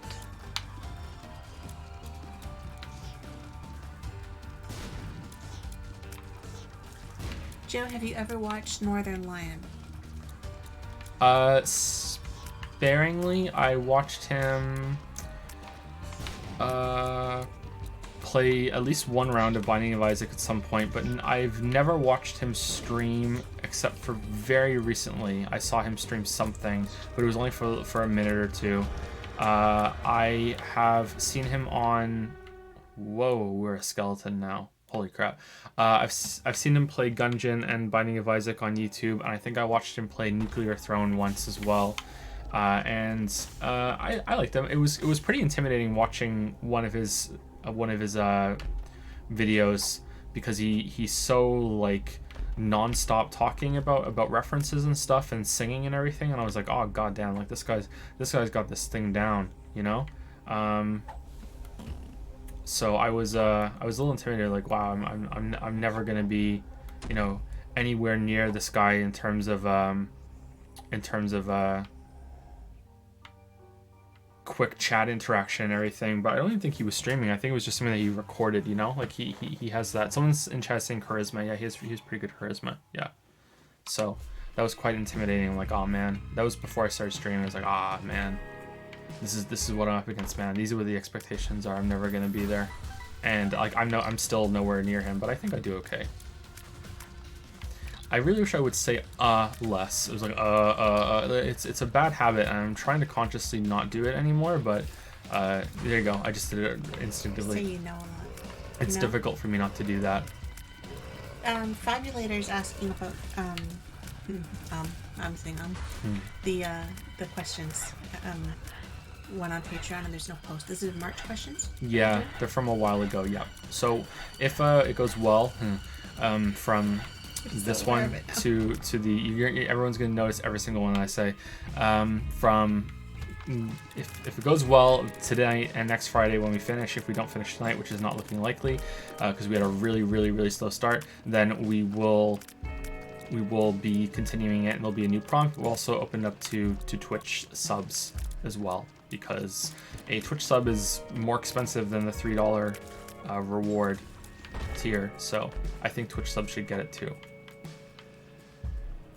One pill makes you large, one pill makes you small. The pills the umbrella gives you don't do anything at all. Gives you great song. Okay, so let's go to the next question on Patreon, which is from Ben E, right? Ben E, yeah. Ben E. Okay, so we initialize the last names. Hey Joe, hope all is well. Recently I was diagnosed with mild apnea, and while not being as serious a diagnosis as severe apnea or narcolepsy, I've struggled for a long time to find the energy to do things. I've pushed through it in many respects, but I'm almost always feeling fatigued and exhausted. I almost never feel well rested. So my question to you is, how do you cope with the tiredness you must experience every day? Apnea sucks, man. I'm sorry that you have that. They thought I had sleep apnea for a bit, and I had to take home. Well, like when I had sleep study, I've had multiple sleep studies, and the first time I had the sleep study, you know, the machine broke because there was just so much wrong with me. No, I'm kidding. They were like, okay, well, it might be sleep apnea, it might be this, it might be that, but we have to do a daytime sleep study now to confirm whether or to see if it's narcolepsy or not. So the defining symptom of narcolepsy is, yeah, I'm way ahead of myself. So I'm narcoleptic, in case this is your first time streaming hearing this. I don't mention it very much on the normal streams, and I don't think I've ever said it in a video on YouTube. I've said it on Twitter. Yeah, I'm narcoleptic, and the defining symptom of narcolepsy is not what it's shown to in pop culture, in that, you know, you fall asleep randomly or anything like that. That is extremely rare, and it's more linked to cataplexy than it is to like narcolepsy. The actual defining symptom of narcolepsy is that you dream instantly upon falling asleep. So if you ever have a nap and it's a 20-minute nap and you had a dream during that 20-minute nap, then you have experienced the defining symptom of a narcoleptic. Now, every body is different, and sleep is not something that's, you know, like, none of us are robots. You know, that it is possible for a normal sleeping brain to have had a nap and had a dream in those 20 minutes. But most of the time, a normal sleeping brain will take anywhere from 60 to 90 minutes to enter sleep state, which is REM sleep, REM sleep. And a narcoleptic can enter that instantly. They can enter that even when they're awake. So I've explained it before on stream as narcolepsy is a series of 3 switches, but they're more like 3 dimmer switches, because it's not on or off. It's just, you know, it's a gradient from the first switch being awake or asleep, paralyzed or not paralyzed, and dreaming or not dreaming. And in a normal brain, those are light switches. You know, you're either asleep or you're not, you're paralyzed or you're not, or you're dreaming or you're not. Whereas in a narcoleptic brain, not only are they like dimmer switches, they can also go off in any order at any time. So you could be awake and suddenly you are paralyzed, which is cataplexy and also sleep paralysis. You could be awake and you are dreaming, which is hallucinations. Usually they're auditory hallucinations. And you can be awake and suddenly you can be very, very tired and you have an irresistible urge to sleep, and that's the awake or asleep. So that is what's usually misunderstood as a as the sleep attack that you see in pop culture. It's just an irresistible urge to sleep. But I'm sure there are some narcoleptics that do have it way worse than I do, that do have that sort of thing where they just cannot for the life of them like keep their eyes open, and it looks like they kind of fall over. But the cataplexy, in case no one knows what that is, cataplexy is usually...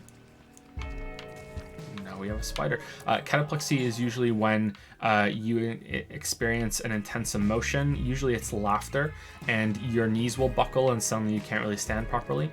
So I am fortunate that I don't really have severe symptoms when it comes to the cataplexy or the hallucinations. I do experience cataplexy sometimes. I do experience hallucinations sometimes, but usually it's upon waking up. Same for the cataplexy. The sleep paralysis is usually when I wake up. I get sleep paralysis. I used to get it quite a bit, but I haven't been experiencing it much lately. So to get back to your thing about sleep apnea, I had the CPAP machine for a little bit, and that was just hell. I would wake up and rip it off in my sleep because I don't really get paralyzed in my sleep like most people do. I thrash a lot. I will get up and walk around. I sleepwalk. I've gotten better as time has gone on, but Lily can attest to the amount of times that, she just found me just walking around in my sleep and talking to her and everything and having no memory of it in the morning. Not if you're awake or not when you're talking to me. Yeah. Because he sounds like he's awake. That sort of thing. And I don't know why I've gotten better over time. It used to be that it was linked to dreams, and I would get stuck in dream loops and nightmares, and I would get stuck in dreams within dreams where I would think that I'm awake, and then it turns out that I'm not, that sort of thing. And those were really scary, and they would get very frightening and very unsettling that would happen. There have been a few times in my life where I have thought to myself, what if I'm asleep right now? ZZZZ, and I will close my eyes, and trying to wake myself up out of a nightmare in a dream is sort of like if you imagine a fist behind your eyes when you're closing your eyes and you're just kind of pushing out. That usually wakes me up. And there have been a few times in my life where I've been like, it'd be really funny if I was asleep right now, and then I try to do that and I've woken up. Because the dreams are that lifelike and that real, and that really starts to fuck with your sense of perception and your sense of reality and what's real and what's not. The most layers of dream loops I've been in, I think, have been 4 or 5, and the last 2 were just so realistic. Just so I can't even describe how realistic they were and how unsettled I was. Fucked off for days, after that. I was so unsettled after that happened.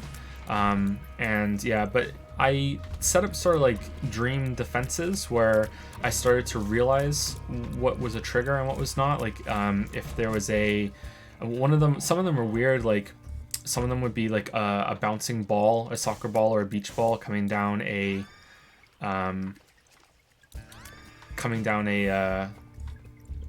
we can't re-roll it. Coming down a hallway, and then I would know that a nightmare was coming. Sometimes it would be like someone laughing in a specific way. There's like the hairy-faced man that I would see like peering off from around a corner. There was like a group of like 3 old ladies, kind of like almost like the crones in Witcher 3 now I think about it, but not quite that grotesque. Like some of them were nightmarish, some of them were just like really benign. And I would notice that whenever I saw them, that like the nightmare was going to try and like grab me, and I had to like wake up really, really quickly. And it's all in my head. It's myself fucking with myself. There is no like consciousness to it. It's me. But I would feel like whenever I would get into that moment, I would be why can't I buy this? Oh, I don't know why that was red. I would get into that moment where like it would be like a rush of the nightmare trying to grab me before I would wake up because it was my consciousness fucking with myself. But yeah, I set up these defenses where I would notice these things and also just wake myself up every few minutes some nights. And that would make my sleep quality really, really low, but it would meant that I wasn't having nightmares and dreams all the time anymore. But when you have a lot of dreams and nightmares, I don't know if this is a common thing. Lily seems to think, Lily agrees with this. Lily's experience is the same, I should say. I'm not speaking very clearly tonight. Sorry, I'm a bit tired as we're getting into it. That if you spend the whole night dreaming, you wake up more exhausted than if you hadn't. Is that something that most people agree with in chat? Like, if you've ever had a long bout of dreaming, it's like, wow, I'm way more tired, you know? So it's sort of like do you want to be tired because you were waking yourself up all the time because you didn't want to have the nightmare, or do you want to be tired because you were stuck in a dream every single night? Because that's what it's like. It's like whenever I'm asleep, I dream the whole time, and I set up these defenses and these systems to not have to go through that, just through trial and error and my subconscious kind of just fighting back against it. And that worked for a few years, actually, up until like right before Finn was born till about a year, maybe a year and a half ago. And just right before, I think maybe it might have been when we moved here to Moncton, but it might be right before, they stopped working for whatever reason, and now I'm back to dreaming a lot, all over and over and over again. I think I mentioned in some streams, if you go back and find it, please... It was right before we came here. Please don't try, because, you know, it's not that interesting. But there was a time where I said in a stream, a couple streams, I'm like, you know, I'm really, really tired. My sleep problems are coming back, and that's what it was. It was my defenses aren't working as well as they are anymore, and I'm dreaming every single night again. So I definitely understand where you're coming from, and sleep apnea is awful, and wearing the mask is awful. I don't mean to be guilty of what a lot of people have said to me over the years, you know, when it comes to poor sleep, and they just say, why don't you just masturbate before you go to sleep, or, you know, just tire yourself out or whatever. And it's like, yeah, that doesn't work. You know, you think what the fuck is this? You think we haven't tried that? You know, people with sleep disorders, that we haven't tried that. You know, it's like saying to someone who's depressed, you know, just don't be depressed anymore. Just try not to think about it. It's like, it's complete bullshit, you know? So I hate to be that kind of person, but there are things that you can do that aren't the CPAP machine, and I'm just assuming that you are going to CPAP machine. Billy Connolly is a famous Scottish comedian who has, I think he has something like Parkinson's now, and he has sleep apnea, and he had a lot of success with wearing a shirt to bed that had a tennis ball sewed into a pouch on the back of it, which sounds ridiculous. It could be an apple or an almond, something that's kind of round shaped and hard. And that means that you can't sleep on your back, because that's the problem when you have sleep apnea, is when you sleep on your back, you kind of just, like, your face kind of condenses into your neck, and you don't breathe properly, and you get really low oxygen rate to your head, to your brain, because you're not breathing properly, and you can die from sleep apnea. Like, I think that's what one of the giant bomb guys died from. Like people have died from this, you know, they suffocate on their own apnea. So you can try that, so it's not the machine, and to make sure that you're always sleeping on your side. Also, if you are on the heavier side, if you lose some weight, that can help a lot too. But I think that's like a more like low-tech solution to having the mask strapped to your face, you know, forcing air into your lungs mechanically while it makes this big, huge noise, and, you know, dries out your nose and your mouth, and it's just awful, awful, awful, awful. So yeah, Parkinson's is the strongest associated sleep disorders of all kinds. Yeah, apparently it's linked to narcolepsy too. Yeah, I have that to look forward to. I hope I get to pass over that. But yeah, wow, he was loud. So yeah, there's that's some advice. But for dealing with it, I don't know. I just do it, man. I know that sounds terrible, and I'm really, really sorry. And like I can't really give you any good advice. It's something that I've struggled with my whole entire life, and it's just, I just do it, you know, like Lamayo forehead, you know, I just keep going even though I'm tired, you know. So it's just, you just do it. So sorry, but yeah, I it's been a problem since I was a teenager. Specifically, is when it was at worst. It was the worst, and I struggled really hard to be able to get up and go to school. But yeah, you just try your best, and don't be too hard on yourself when you might need to go to bed too early, you know, and maybe look into some sleep hygiene. It doesn't, now all that stuff doesn't really help me, you know, like making sure that you're avoiding screens right before bed. Make sure that you don't read in bed, that sort of thing. Like bed should only be for sleeping. A lot of sleep specialists will tell you, you know, don't do anything else in bed other than sleeping. And you will associate the bed more with sleep, and if you try to go to sleep and you don't fall asleep within 20 minutes, then get out of bed and go do something else, and then come back and try again. You know, don't associate the bed with a place that you're just laying down resting. Wow, these guys are really hard to see. And don't use screens before bed. Get one of those I think it's called Flux, where it changes the color of your screen toward the end of the night before you get off, and it'll make you more sleepy, and you won't be more awake. And you know, make sure that you're keeping a good sleep schedule, that you're trying to get up at the same time every day, get really a good amount of sunlight and everything. But that doesn't work for me because of the sleep disorder. It makes absolutely no goddamn difference, and it's to the point where caffeine can make me sleepy, you know what I mean? Like it's sometimes for sleep disorders it's the opposite of what it is for everybody else. So I don't know if it's just the apnea that you have, but yeah, I would just look into maximizing the efficiency of the amount of sleep that you can get if it is just the apnea problem, and you might feel better.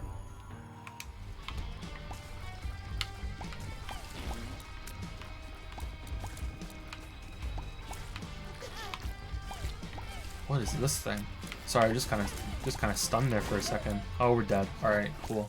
All right, not paying attention as much as I was before. We're dead. Next question. I think so. I don't think there's anything else I can say about sleep. I mean, I could talk all day about this, but I think we have to cut it somewhere. You know, it's a really, really big part of my life. You know, there are some nights where I just, like, no matter what, it's not happening. You know, I'm just not getting sleep tonight, and that's just something I have to deal with for the rest of the week. You know. Well, sometimes it makes no sense either. Like you'll get up really early or something, right? And you'll think, oh, I've been awake for so many hours and I haven't really slept the last couple of nights, so I'm gonna fall asleep, you know, when I'm gonna go to bed early and I'm gonna sleep tonight, and you still don't. Like, it doesn't really matter what you've done, you know, the last couple nights, if you slept or not, or what time you got up or what time you didn't, you know, like there's no pattern for you if you can sleep or not.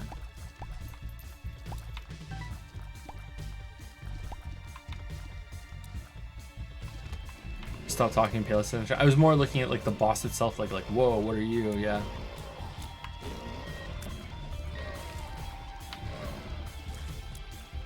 Don't underestimate my dumb decisions. Did they have another question? Mm-hmm. It's not related though. Okay.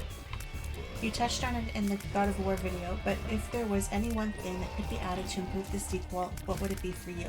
For me, it would be a jump button. Mm-hmm. It would open up exploration and level design in new and interesting ways. Combat and levels would be even more dynamic than they are currently, and I'd personally like to see the already good level design in God of War expanded upon with more movement options. I can already visualize Kratos whipping himself around, even in the more grounded way the new game approaches movement, with the Blades of Chaos acting sort of like a grapple hook shot. Yep, that would be it for me too. I think I mentioned that in the video, but yeah, that would be it for sure. I'll try and think of another one, but I think that's going to be it. It's definitely number one, so whatever I said after that would be number two. So freer movement, jump button, you know, for sure. It would change the structure of the game significantly, though. It's God of War is a lot. It's a series of corridors. It just kind of hides that from you quite well in most of the parts. Sometimes not well enough, especially for some people who didn't like the game for that reason. But yeah, so it would change it significantly. But it is quite annoying to be railroaded into certain areas because of that. Going from Witcher 1 and 2 to 3 is really fun, even though the jump in Witcher 3 is janky as fuck, because Geralt has just so much freer movement. And it's okay for me to you know, tolerate that jank, because it's just so much more fun and freer to control compared to the first two games. So it's that kind of jump that needs to be made or added to that. It also helped in combat a lot, which I think I went into more detail about in the video.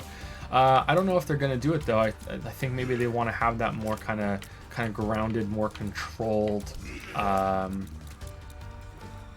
of sense of exploration and moving around in the game. But they did have something close to an open world, right? So maybe they'll do it. I'm not sure.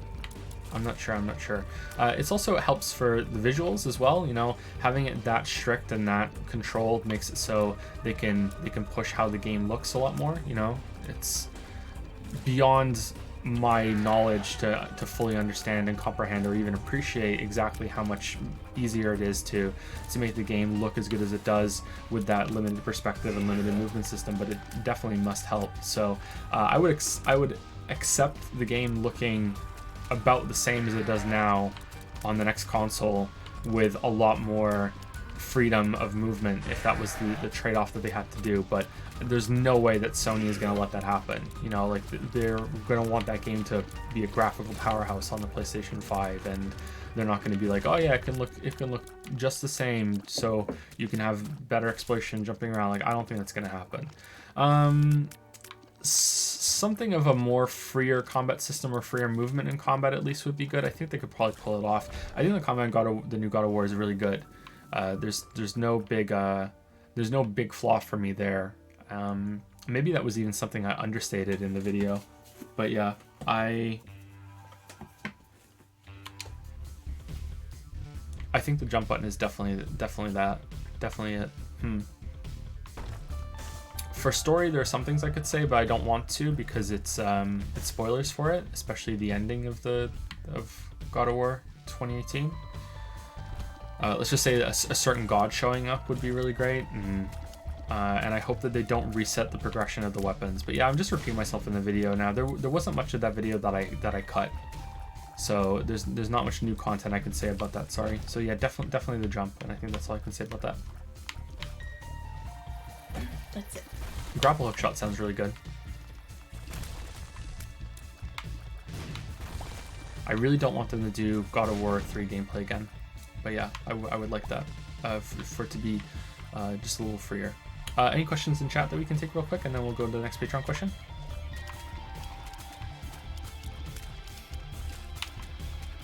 Aphrodite, the goddess of waifus.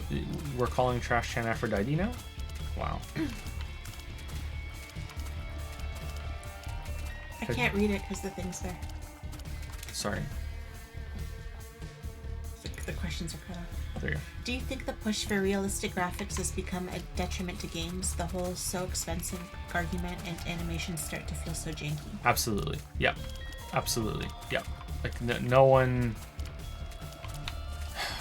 I don't think anyone is asking for, like, it's the best example, the horse testicle shrinking physics in Red Dead Redemption 2. You know what I mean? Like, no one needs that. But, like, that could just have been a marketing thing, but I think it still holds true, you know?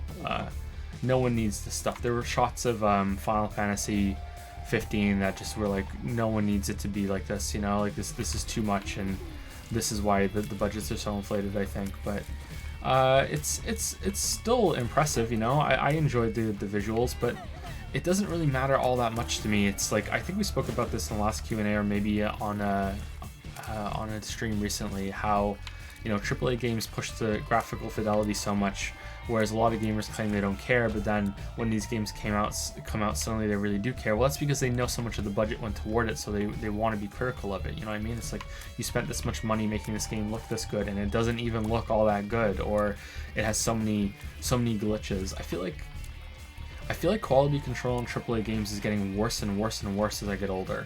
You know, I think, didn't the new Tom Clancy game have a lot of problems too? You know? And then there's even like big award-winning games. Like, I hate to say this because it's like it's something of a spoiler for the Witcher video, but also because it's like one of those sound bites that's gonna just piss people off. But Witcher 3 is buggier than Fallout 4. I don't understand why, you know, we're not allowed to say that. Like, it's right up there with Fallout 4. You know what I mean? It's nowhere near Fallout 76, but even with all the patches, like, Witcher 3 is glitchy as fuck. So I don't know. You know, and that's game of the year for that year for so many people. You know what I mean? So I don't understand why we're tolerating this bullshit. You know, I don't know why we're like some people tolerate it with Bethesda. You know, Fallout 4 was terrible at launch. Terrible. You know. So yeah, I'm not a big fan of it, but at the same time, I'm gonna be right there criticizing it if it doesn't look good because I know how much money went into it, and it kind of pisses me off. You know, it's like, oh well, games are way more expensive now, so we have to do these shitty DLC practices and so on and so forth. And it's just, well, yeah, but I don't think that they're managing their teams all that well, and way too much resources are going into all this shit that doesn't really pay off that well and seems to be leading to rushed end products that are glitchy as fuck. But I don't know, I feel like I'm behind on the AAA scene. There haven't been many AAA games I've been playing lately, right? Is Code Vein AAA? Code Vein feels about AA. It's AAA priced, right? So I guess it is AAA. That's what I should look at it. Sorry, that's my rule. Is how much does it cost?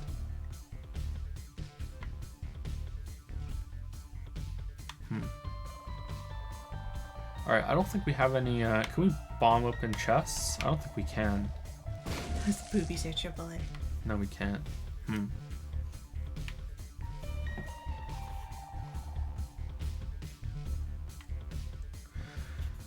You mentioned you used to talk to random people on the internet and ask for their stories. Is there any story that stuck with you?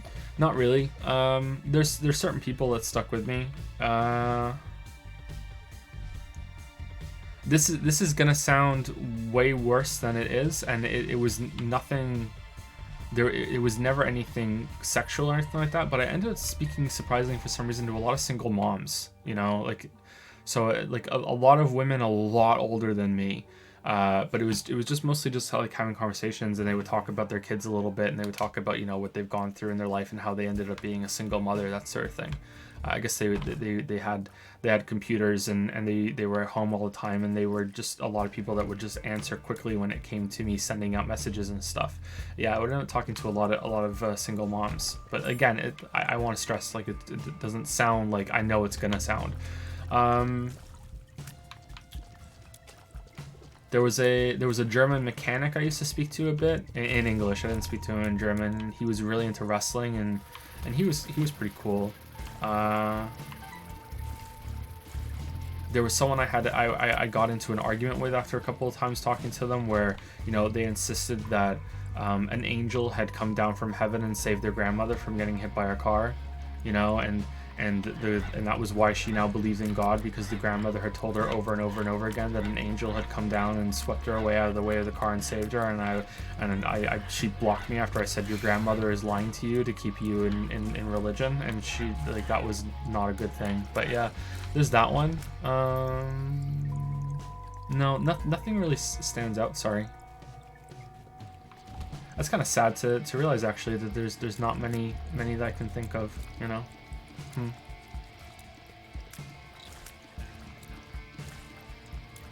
I don't know if that's because there wasn't anything really that interesting that I can talk about, or if it was just kind of like just general life shit that it was so interesting to me back then because I didn't have that experience, or if I just don't remember anymore. Because it was so long ago. It's a little disturbing for me to realize. Thank you for asking that question. Any idea how the title of the Witcher videos will be? And have you played any of the playthroughs in Polish? I heard it was very good. No, I didn't play any in Polish. It was just English. And I think they're just going to be normal titles, just critique, you know? I don't think there's going to be any big subtitle or any catchy subtitle line or anything like that. I don't think it needs it, and there is no big snappy thing that I could think of, because to me, for me to do that, like, it's no masterpiece for Odyssey, you know, or almost a masterpiece for God of War. There's nothing really snappy that I can think of that would also be true, because those are true statements for me.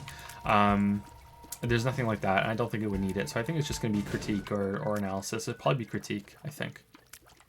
And it's looking like it's going to be 3, maybe 4 separate videos, because it's not gonna fit otherwise.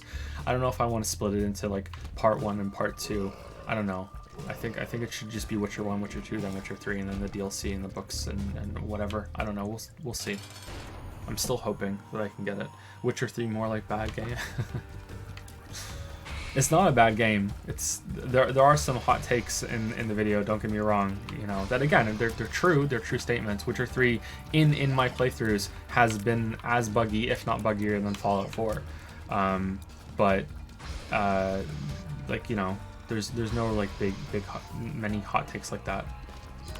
I already know what the most controversial part of the video is going to be, but it's also something that I'm going to spend a lot of time on, so it'll be okay. It's not going to be another Odyssey.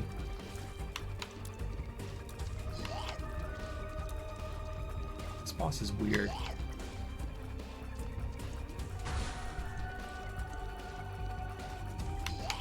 Oh, should have just stayed still.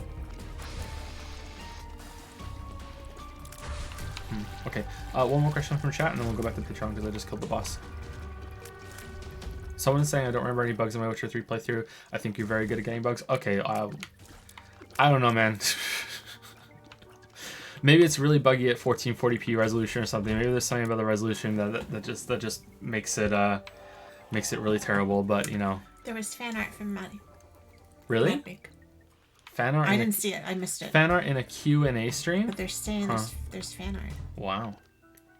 People still get mad when your name is brought up because of that Odyssey review. I think more people are mad about the Silent Hill 2 stream. Steven lives. Your rage grows. All right, do I want the golden horseshoe or do I want the red patch, chat? Let me know. Let me know while we put some fan art on. And thanks, Anton. They said it a couple times, I think, and I missed it. This is cute. I don't really remember much sticking out in my 55-hour playthrough. Really, it took me my first playthrough of just the base game of Witcher 3 took me 100 hours. And I've played The Witcher 3 with the DLC now, grand total for more than 400 hours. And so I have way more time with it. However, in my first playthrough by the 55-hour mark, I'm pretty sure I had a massive collection of glitches that I had in my notes list. Yeah. Just tons and tons of just disappearing enemies just dying for no reason, plenty of hitbox problems, floating NPCs in the sky, the lights changing out of nowhere, characters clipping through each other in cinematics, Roach just coming out of nowhere and just being like, I'm part of this scene too, blah blah blah blah, fuck you, Bloody Baron, you know, just being right there. There was a horse got into the Passiflora in Novigrad and just stayed there for the whole game. You know, there's just people serious business talking in the brothel, and there's a horse just, I'm a horse in the middle of here. Like the doors aren't even big enough for the horse to get into that brothel, but he's just hanging out there, you know what I mean? Like I could probably open my notes and go on and on and on and on, but I'm recording chat on the other screen. Yeah, but it's just, yeah, there was tons and tons of glitches. The game crashed on me about 20 times. It failed to load a few times. I have lost count of the amount of times that there is a wrong subtitle matched to the audio line, that there's a missing word or a missing sentence that the voice actor just didn't say and the subtitle is still there. Just tons and tons and tons of problems that I ran into.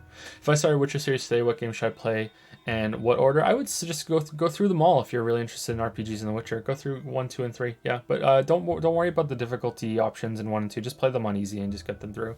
Joe, let Lily play. I think you're cursed. I do understand that I end up finding more glitches than most people, and I think I'm gonna say that, but I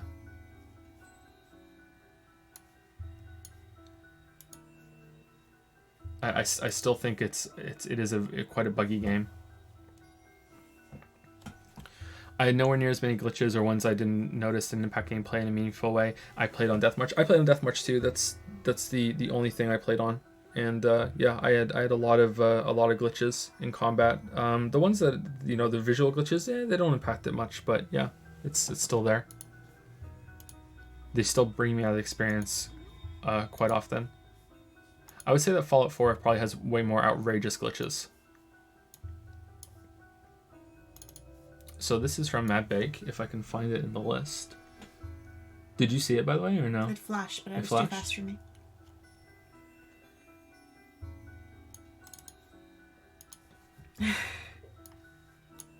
Here you go. I did the burp burp burp burp burp song when you left. Oh, did you? Yeah. Burp burp burp burp burp. Yeah. I get good burps out of her for whatever reason. I can hold her better against my shoulder because you want to try and make like a straight, like, imagine like a tube, you know, like a Pringles can from the mouth to the stomach, and you kind of want to just get that as upright as you possibly can when it comes to burping a baby. And I'm just better at aligning that when I'm holding the baby against my shoulder. That's really cute. I like that a lot. The expression on your dragon. Burping fire too, right? That's good. Thank you for that. That's really cute. Thank you.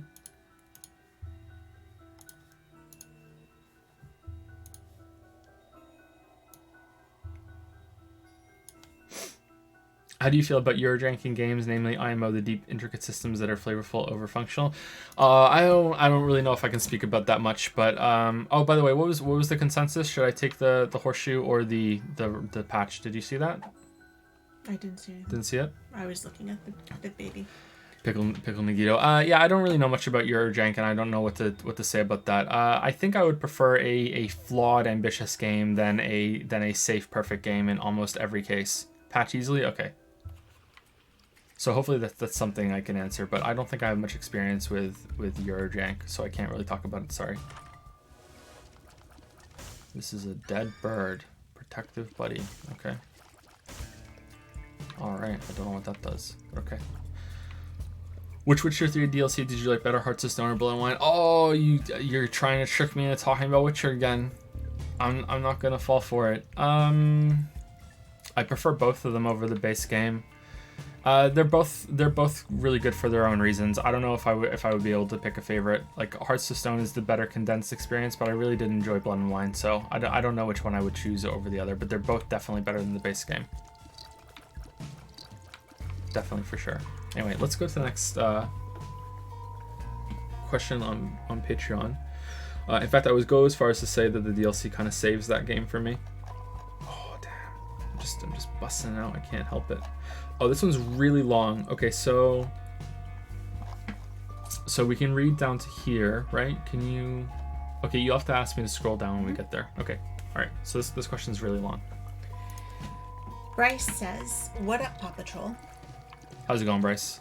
I think my comment got deleted, which is rough because it took forever for me to get it to a point I was satisfied with." Yeah, Patreon's just awful. I'd really like to go over to at least have the option for people to have the Discord as an alternative, because yeah, it's just really, really bad.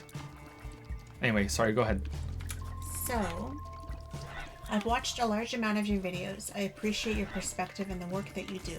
I just had my third child with my wife back in February, living in Ontario, working full-time as a butcher and developing a game as a side project. Okay, okay. I have a question for you. This is the butcher. I remember a butcher when we read the questions, and I had a question for the butcher. Okay, what are you laughing about? No, because I remember you telling me there's a butcher, and I have to know. This is serious. This is serious. Okay. All right. Okay. All right. So in Britain, there is. Okay, is there anyone who's British in the chat right now who lives in Britain? Okay, so if you're a British person that has come over to North America, you will know that North America has distinctly different bacon than we have in Britain. Now, I think, despite being what I would call British bacon, I believe it's called Danish bacon. All right, so. Bacon in Britain, the Danish bacon, has a different kind of smoking flavor to it, okay? And it has significantly more meat to it than fat. Whereas bacon over in America and Canada and is very thin, has mostly fat and a little bit of meat on it, okay? There is P-meal bacon, but that's mostly meat and no fat, whereas British or the Danish bacon has almost equal amounts of like meat and fat to it. Now, there is nothing in the whole entire of the world that I miss more from Britain than that fucking bacon, all right? And I can never find it anywhere. So you're a butcher, okay? So if you could tell me on Discord, or however you can, carrier pigeon, I don't care, all right? If I go into a butcher shop and can they cut that meat for me? If they can, what do I tell them to get it? And if they can't, do you know where I could get it? Because there's no importing fucking bacon across the Atlantic, unfortunately. And if it's in Ontario, you will get on a plane and you will go. Because there's nothing I miss more than that. Like, I even had like if you're from Britain, there's a nearby grocery store that sells Iron Brew, and I had some Iron Brew today because they had those cans, you know, like, so there's certain like things from home that I can get, but bacon, no bacon. So like, holy shit, I want that so bad. Anyway, there we go. I'm from the UK. It's just standard bacon, streaky, or back bacon. They have back bacon at the store, and it's not the same. So maybe it's the smoking way that they do with Danish bacon. Maybe it's got less to do with the cut, and it's more to do with the smoking. I don't know, the flavoring. American bacon is belly. English is loin. Maybe that's it then. You have to ask for bacon in a British accent. Anyway, sorry. Continue, Lily, with the question. And congratulations on your third child. Congratulations. I went with the bacon first. All right. Show me up there, love. Priorities. My questions are a matter of perspective, of course, but being that I trust your perspective, it's something I would find extremely valuable to hear you talk about. I found that as a solo developer, I've had to make logical constellations to my game as a result of my not having enough hours in the day to do what I want. Did I say that right? Logical. Yeah, constellation. Yeah, okay, yeah. Working with the UE4 engine is beautiful in that I don't really need to make major constellations in regards to actual graphics, but the visuals pose a whole new problem. I find that a lot of games gamble on where they will try and make constellations. For example, stock sounds stand out like a sore thumb, recycled NPCs without any explanation, etc. Can you talk about some instances where these constellations drastically impacted your experience in games? Witcher 3. Let's talk more about Witcher 3. So... Let's. Why even make them? Yeah, why? We'll just drip it out over the streams. Reused NPCs are a real big problem in Witcher 1 and 3. Not so much in Witcher 2. In Witcher 1, it's charming. This is almost word for word from the script. In Witcher 1, it's charming, and it's kind of like a low-budget stage play sort of thing with the same kind of actor coming out and playing multiple roles. It's really, really charming. Not charming in Witcher 3. In Witcher 3, it's really fucking dumb, and it really annoys me, and there's a whole section devoted to it, so get ready to hold on to your silver swords, because it's fucking happening, you know? Like, yeah, really, really bothers me. But it only bothers me because it's a AAA game. Like I said, it's okay in Witcher 1 because it's cute, you know, like this is the best they could do, and they had a shoestring budget, and the game is still really fucking impressive despite that, you know what I mean? So it's like it's fine, it's acceptable. So I'm right there with you, like it can be quite a big detriment, but I think most people know and will understand, you know, based on the size, the dev team. It should really only be the price of the game, but even dev team is something that they find acceptable. But yeah, I've looked into how much money it would be to make the game that I want to make, and what concessions I would have to make, and the visuals kind of variety, I guess, is one of them. That's a big one. You know, the visuals dictate quite a lot about when it comes to making a game, and you would think that pixel art would be the easiest and cheapest choice, but it's not always, you know, it's not always the easiest choice at all, and it can be tricky to do to pick the right one, especially when you're also learning about game design and putting things together at the same time. So yeah, I think that it's a big problem, but I wouldn't worry too much about it. If you're a solo developer and you're working on your first game, and you are Joker card. What's this? And you are hoping to oh god, sorry, I got distracted there. And you're hoping to be successful with it, you know what I mean? Like you're hoping to go like okay, everyone wants to be successful. Sorry, I'm rambling a little bit. If you want to do as well with it as you possibly can with your own like solo experience and your own solo perspective, you know what I mean, then I think that you should try to not worry too much about your visuals, and you should focus on having a really good and unique gameplay hook. And it usually pushes you toward like a puzzle sort of thing, like a neat little puzzle concept, like Baba Is You, or there's this one on Twitter that I'm following right now where I don't know the name of it, but he's got a system in place where it's like Baba Is You, that you're pushing blocks, but you have to arrange blocks in such a way that you can go inside the blocks, and the blocks have miniature levels in themselves, so you can push a block into a hole in another same size block that now shrinks down into that block, and you have to make paths within the levels within the blocks. And if that sounds kind of crazy and not very explained very well, that's my own problem. It's, if you see it on their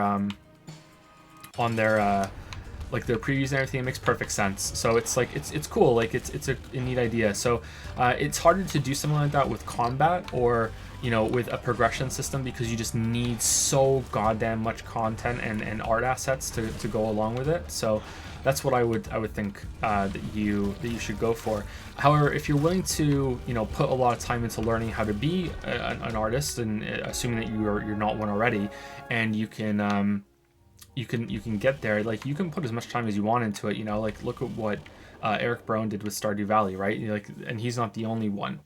Look what I can't remember his name because I'm just completely awful now. The guy who made Return to Obra Dinn and Papers, Please, that's mostly all him, Or you can make something with just a lot of stock art and placeholder art, and then slowly fill in the gaps by contracting the art pieces out over time instead of having to get it all done at once. And you can still do all of the game design parts and everything, so you can get through that. Like there are options, but stock sound effects really stick out, and I used to really get annoyed by them, but now it's kind of charming and endearing to notice it. It's like, okay, yeah, nice. Like I noticed there's a scream that is used in Dungeon Keeper that it probably wasn't even used in Dungeon Keeper the first time, and it's kind of cute to notice that you associate sounds with where you heard it first, even though that's probably not where it was first used. You know what I mean? Like the Wilhelm scream has become a meme that you'll notice in a lot of movies, and Blizzard specifically puts it in I think every single trailer that they ever make. So it can be endearing in a certain way, but yeah, it's gonna depend on how people perceive your budget, and if it should have unique art assets for every single thing that's in the game. But as we can see from Witcher 3, that sometimes people will tolerate that no matter what, and it's game of the year, oh my god, best game ever, even though it has some of these problems that you're pointing out. And there's no way that people would just be have favoritism for that kind of game, right, and overlook something that they would in another game. There's no way that could happen, right? So yeah, there's no danger there. I feel like I got a little off track here, and I think there was another part of your question, so just give me a 1 second to read it back again.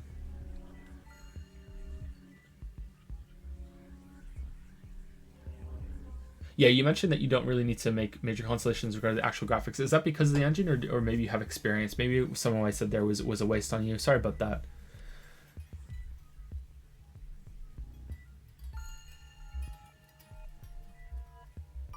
I'm trying to think of another area where reuse stuff stuck out to me. I feel like sometimes games go for memes, and the memes stick out too, and it's only somewhat related to it, but it's relevant in this game too. Like the trolley bomb that they have, which is like literal face, that kind of sticks out, and that kind of pulls me out of the experience. When a lot of games have lots of memes and references to, like, I know I'm guilty of doing some referential humor myself, especially on stream. I try really hard not to do it in videos, but sometimes something comes along that I just can't resist. But referential humor doesn't really appeal to me much anymore. I think it has to be like ultra specific for me to really appreciate it now. I'm just kind of tired of it. And some games are just non-stop references with characters and the names of things, and Star Wars is a big one. There's always like kind of like a play on Star Wars characters and Star Wars things, and it's kind of like I don't know. So that's kind of tangentially related to what you're saying, but I don't think there's one that. I guess enemies are a big one, you know, when games just throw the same enemies over at you again and again and again. But that's not more of a visual problem, it's a filler problem. So I look at filler as in, like in Mario, in 1-1 Mario, right? In the original Mario Brothers. So I look at filler as the game's pretty much making you do the same thing again with very little changes and no significant variety on the concept. And you'd be surprised once you start looking at games like this how many games actually do this and try to get away with it, you know? So if you think of 1-1 in Mario, like imagine if 1-2 or 3-1 was, you know, exactly the same as 1-1, only the enemies were just ever so slightly different, and, you know, the blocks were ever so slightly different, like just a couple pixels to the right or to the left, you know? Like that's just filler at that point to me. And to put into more modern games, it's like if you were to have the same sort of structure of enemy corridors or enemy battle rooms like in a game like Doom, and you know it's pretty much the exact same room and it's spawning the exact same enemies in the same kind of way, that's when a game switches over to filler for me. And having very low enemy variety is something that will exacerbate that problem really heavily. And sometimes it's, even if you do change up the setting and the arenas that you're fighting in, it doesn't matter anymore. And that's when games like Neo and to some extent even Sekiro can start to feel really samey and bring it down. And that gets into the same area as the reused NPCs, because it's just the same thing over and over and over again because they just didn't have the budget for a lot of different enemies. So I think that's another problem too. And most games with combat have that problem, I think. But yeah, filler is a buzzword for some people, and they don't fully understand it. But it's like, yeah, I never expect, and nor should anyone expect, you know, every single part of a game to be 100%, you know, new content. Like you could look at Celeste and think, okay, well, it reuses some of those mechanics and systems, you know, over multiple levels. You know, is that filler? And to me, Celeste is one of the ones that always does it in a different way. You know, I don't think there's ever been a point in Celeste, or I can't think of it, so if it is, it does it rarely, where they're asking you to do the same thing, you know, exactly the same thing again and again and again. It's always a new arrangement, and that's where I look at the things like they become like equations, mathematical equations to me. It's like, how can we scramble the order of the jump, the dash, the moving blocks, the void rectangles, you know, that sort of thing. And that's how I enjoy it. But someone in chat just brought up Bloodborne chalices and chalice dungeons, and I really like the Bloodborne chalice dungeons. So there is a way to do it when you become more like a, why can't this open? When it becomes more like a roguelike sort of structure. Like this game technically has a lot of filler. It just has a lot of different variables to scramble it all. Child's Heart or Child Leash, chat? Which one should we do? It just has more variables to get in the way of that, and the game just kind of rearranges and designs itself. You know what I mean? You need to have one heart list again. Okay, that's good. So that's a way that you can use that to your advantage. So that's another example too of how you can get away with having low asset variety. But this is a bad example of that, because this does not have low asset variety at all. But this is a game that was made with a bigger budget than most indie games, and it's had a lot of DLC and a lot of refinement. I don't know what this game was like in terms of asset variety when it first came out, so maybe that would be a better example. But even then, I think it'd probably be a good example, because Macmillan made this in like a couple of weeks, didn't he? After Meat Boy, I believe. Yeah. Anyway, I've rambled enough. I hope that's something for you. I'm always surprised when someone who's making games says they can get something out of the videos, and I hope that they continue to do that for you at least a little bit.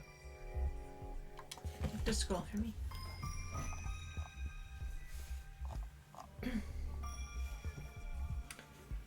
On a similar note, without wasting a lot of your time getting too deep into details, I'm trying to flesh out a combat system that isn't overly edgy but also doesn't fall flat. The game is third person with a lot of the combat involving guns, though combat is only 1/4 of the game, with the other 3 pillars already strong and not requiring additional attention. The game is not based on its combat system, but it's a necessity that will leave the game feeling empty without enough attention. You pick up a gun and right-click over the shoulder aiming leads to a relatively lackluster experience, but that's what I've got. some Max Payne style bullet time, some dodges and shit, but ultimately it feels the same. I'm thinking that really this could work, but it would have to be clean and natural feeling. What do you look for in a combat system that keeps it fluid without having to be groundbreaking? In my opinion, animations that take control of your character, pausing for healing, the whole VATS thing, all these examples ruin combat for me. What ruins combat for you? Yeah, I'm right with you there. Those ruin combat for me, for sure.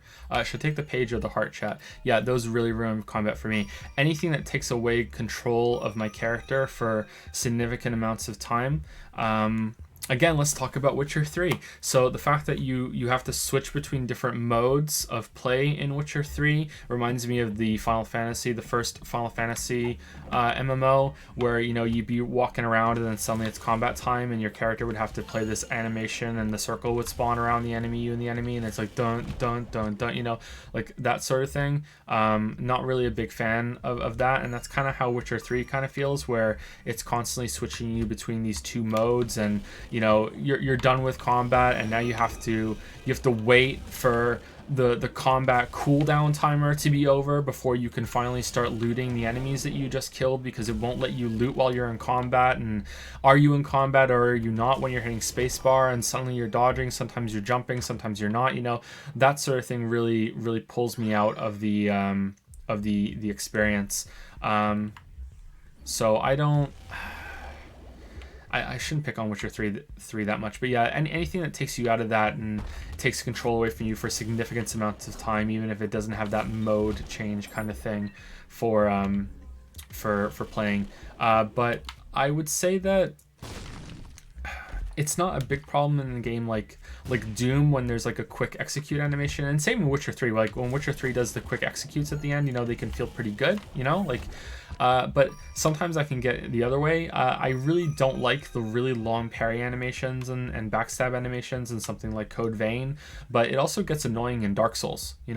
You're playing Dark Souls, and usually whenever I parry a Black Knight in Dark Souls now, I know I have enough time to pick up my glass and have a big gulp of water for how long it takes for that to play out. So it almost makes me not want to use the backstab or parry, because it's going to make combat longer, even though it's supposed to make things be a big reward. It's almost like it's too much of a break in the gameplay flow, I guess. But to answer your question, the other part of your question, which is making a simple combat system out of or a relatively simple combat system, something that's refined out of a third-person system with maybe not too many mechanics. You brought up Max Payne, and Max Payne is just such a good example of something that is pretty much bog standard now in terms of gameplay, but is just such an elegant game that they put together, built around one thing, and that's the bullet time. It's kind of amazing how good Max Payne is, and I'm talking about the first one. The second one has a little bit more, but we're talking mostly about the first one. We're not done, huh? Okay. I'm talking mostly about the first one. Okay, so Max Payne, if you haven't played it, is basically a game that came out somewhat after The Matrix came out, and it had bullet time, and you could slow things down and aim your shots, and that's fine. That's all right. It looks impressive. It's fun. But what really sells Max Payne for me, and the second game does this better because it doesn't take time juice to use, is the forward dive or the backward dive. So do you know that scene in The Matrix where Neo is like jumping forward, and he goes pretty much prone. He does a midair plank, and he's like firing as he's falling through the air in slow motion. Max Payne 1 and 2 makes you be able to do that, and that to me is the whole game. And I'm really interested in games that put you into committed states. So this is something I learned about myself when I was writing scripts about The Messenger and Celeste. What I really enjoy in games there's like two sides of gameplay that I really enjoy. And the first side is something that's like Bayonetta and Devil May Cry, that has a lot of freedom in how you can express yourself through combat mechanics. To some extent God of War, the new God of War as well. To some extent Dark Souls. but less in Dark Souls than the other ones. Dark Souls is a whole other kind of nuanced topic, but you can express yourself. There's a lot of options, there's a lot of creativity, you know. Usually these games aren't really that difficult, you know, and they allow you to be more proactive with your play and make a lot of chained decisions that you go through yourself. But then there are games on the other side that are like Celeste and The Messenger that have a resting state. And I'm really sorry I'm boring you to tears, Lily. So you have a resting state where she's smiling. You have a resting state which is so a resting state that is usually in a platformer is when you are on the ground and not moving. So you can see this kind of resting state to active state in a game like Mario. So in Mario 1, 2, especially 3 in Super Mario World, your resting state is standing, not moving, and then you can get into this run where you just hold Y, hold right, and you just jump, and you never stop, and you get through the whole level, like going through everything like that, you know? And that is like a flow combo state. And there's games that have come out since then that have embraced that. So Super Meat Boy has it where you just don't stop. You just in this constant chain of reacting and going through the levels and just boom, boom, boom, boom, boom. And then The Messenger has it with you are in the air. How long can you keep yourself in the air for? And you're going through all these chains with the hook shot and the cloud step and hitting enemies, and how long can you stay there? And then Celeste does it too with how can you chain these moves together without having to land and getting your dash back. You know, you're going from one air dash into another, into the bubble, into all this sort of stuff. So those are the two sides of gameplay that I'm really interested in right now. And Max Payne has the smallest version of the second type, which is that you go from the passive stationary state into the active state, the combo state, when you leap forward in midair. And it's so simple, but yet it works so well. It activates something in my brain that's like, yeah, fuck yeah, this is so good, which is that you are moving, your character is committed to this jump, your reticle is always changing, so you have this little mini challenge of trying to keep your shots steady and time them properly. And there's even travel time for the shots, if I remember correctly, in bullet time in that game, while also trying to maximize the effectiveness of those shots by going for headshots on the enemies, while also, you know, committing yourself to the recovery after that, or, you know, maximizing that couple seconds of gameplay, you know, like that's really interesting. And Max Payne does it so well, you know, like it does it even better than, I would say, like Halo. You know, Halo has this thing where I remember watching a documentary about how Halo is built around 15-second gameplay. You know, every single battle is the same 15 seconds. You know, you run in, you get into the fight, you shoot as many enemies as you possibly can while avoiding their attacks, your shield breaks, you run for cover, you get back out there, and you do the same 15 seconds again. It's just that same 15 seconds over and over and over again, with a little bit more variety in the enemies that it throws at you, the weapons that they have, how those enemies that they attack, are they the flood that lunge at you, or are they just the monsters that shoot at you, the aliens that shoot at you? Are there vehicles around? Are there enemies in the sky? Are there, you know, what does the background in the arena that look like that you're fighting in? Are there areas you can jump in? You know, it's just that same 15 seconds over and over and over again. And Max Payne kind of does that in a very simple way with that slow-mo lunge that just feels so great to do every single time. So I really like the Max Payne series for that. So if you could find a way to capture that, if that's the reality of your game dev situation when it comes to being able to put something together, then I think that's a perfect place to start. But yeah, for a third-person shooter, Control had some... God, it was called Control, right? It wasn't called In Control or anything. The game we just played on stream a couple weeks ago had some cool ideas that I don't think would be that too hard to implement. The launch ability was probably the hardest one, with the grabbing items with your telekinetic powers. That probably was really hard to get working properly, but maybe not. Maybe I'm overestimating that. But the shield and like the mechanics of that, of being able to throw and everything, like it might not look as flashy, but that seems like a pretty simple system to me, and the game didn't capitalize on that nearly as much. And wow, this game just got a whole lot harder.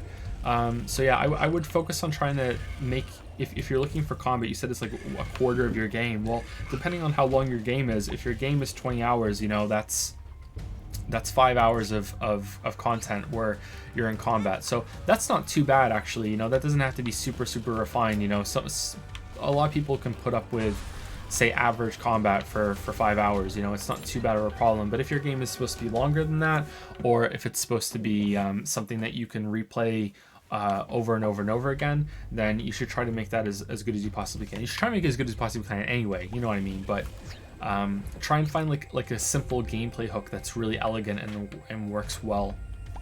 And unfortunately I can't give you any examples because I want to keep them all for myself. No, because if like it's the $1 million question, you know what I mean? Like those ideas are difficult to come up with, because if they were easy they would have already been made.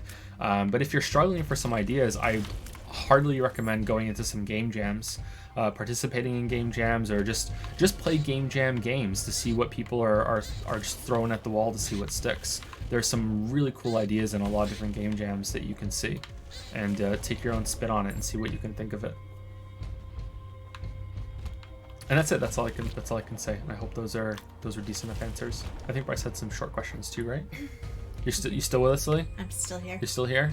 You're hanging on? Don't ask me to paraphrase what you just said. Okay. But you know, I'm still here.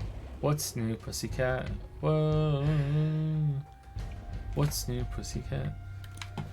Alright, so this one. Oh, we killed him. Alright, rip. Alright, cool. Let's kill. Short questions. My kind of short questions. Okay.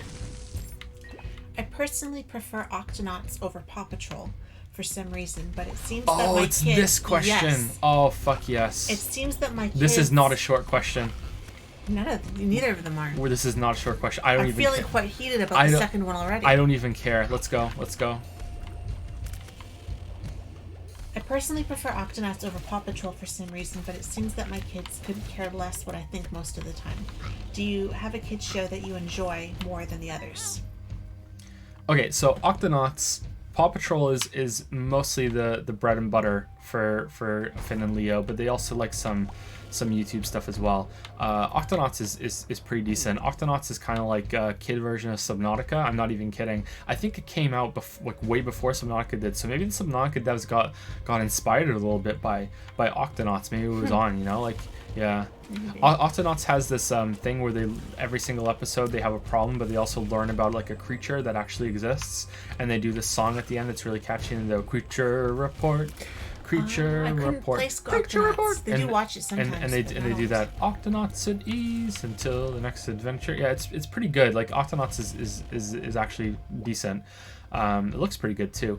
I think yeah, it's Paw Patrol. I think Paw Patrol's actually all right. There are some problems which I think we're about to get into because it's linked to your next question. I think Paw Patrol's all right. I hate Blippi. I hate He That Shall Not Be Named, that we're not going to say. We said that in another stream one time, and we're never saying it again. He that shall not be named will not be named. Hate Blippi. Genevieve's Playhouse is all right, but I mean, like, I'm. These are YouTube though. Yeah, these are YouTube. Like, I hate them, but it's like they're for kids. I'm supposed to hate them. If I liked them, there'd be something wrong with me. But yeah, I hate Blippi so fucking much. Super Wings. Super Wings is really dumb. I hate Super Wings. Yoo-hoo to the rescue. I hate Yoo-hoo to the rescue. Yoo-hoo to the rescue. That's the one that has all the Danganronpa voice actors in it, is Yoo-hoo to the rescue. The 2B voices a character in that. You have no idea how surreal it is to be sitting in the room downstairs, and then all of a sudden I hear 2B and fucking Makoto from Danganronpa, like, just trying to solve mysteries on the TV. I'm like, well, what the hell is going the fuck on here? Death. All right, it's just so surreal. I have two that I like. I like Puffin Rock. Puffin Rock's pretty good. It's very mellow. It's so chill.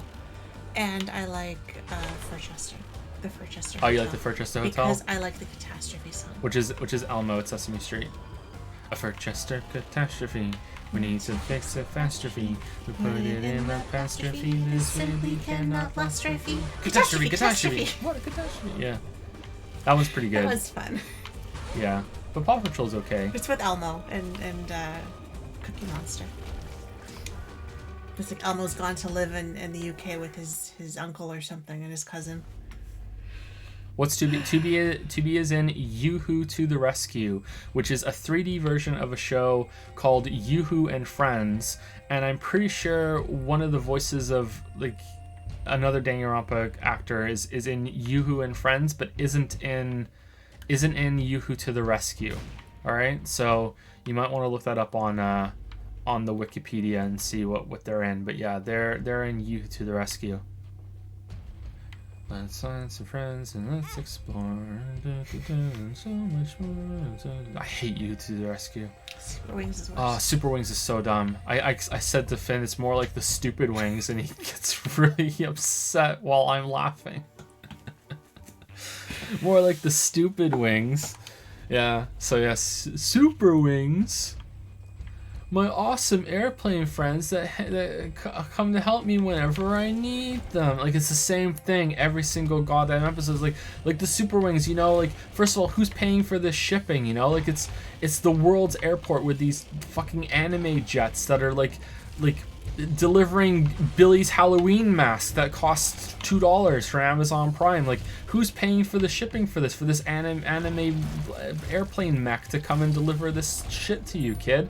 And then when they get there, there's always a problem for them to solve, and then he has to, like, Jet has to call back and be like, hey, we need your help. And he's like, oh, what should we send this time? Like why don't you just send the backup? Like, it happens every single time. There's an episode where they're like, oh no, how are we gonna get across the lava that just erupted from this volcano? You can fly. You're a plane. Just fly over it. What are you doing? It's like you're teaching bad logic to my kid. Like, you can fly. Just fly over it. What the? Oh, we need to get some water. Let's fly to the beach and get some water. Like, what are you doing? Like, anyway, sorry. Yeah.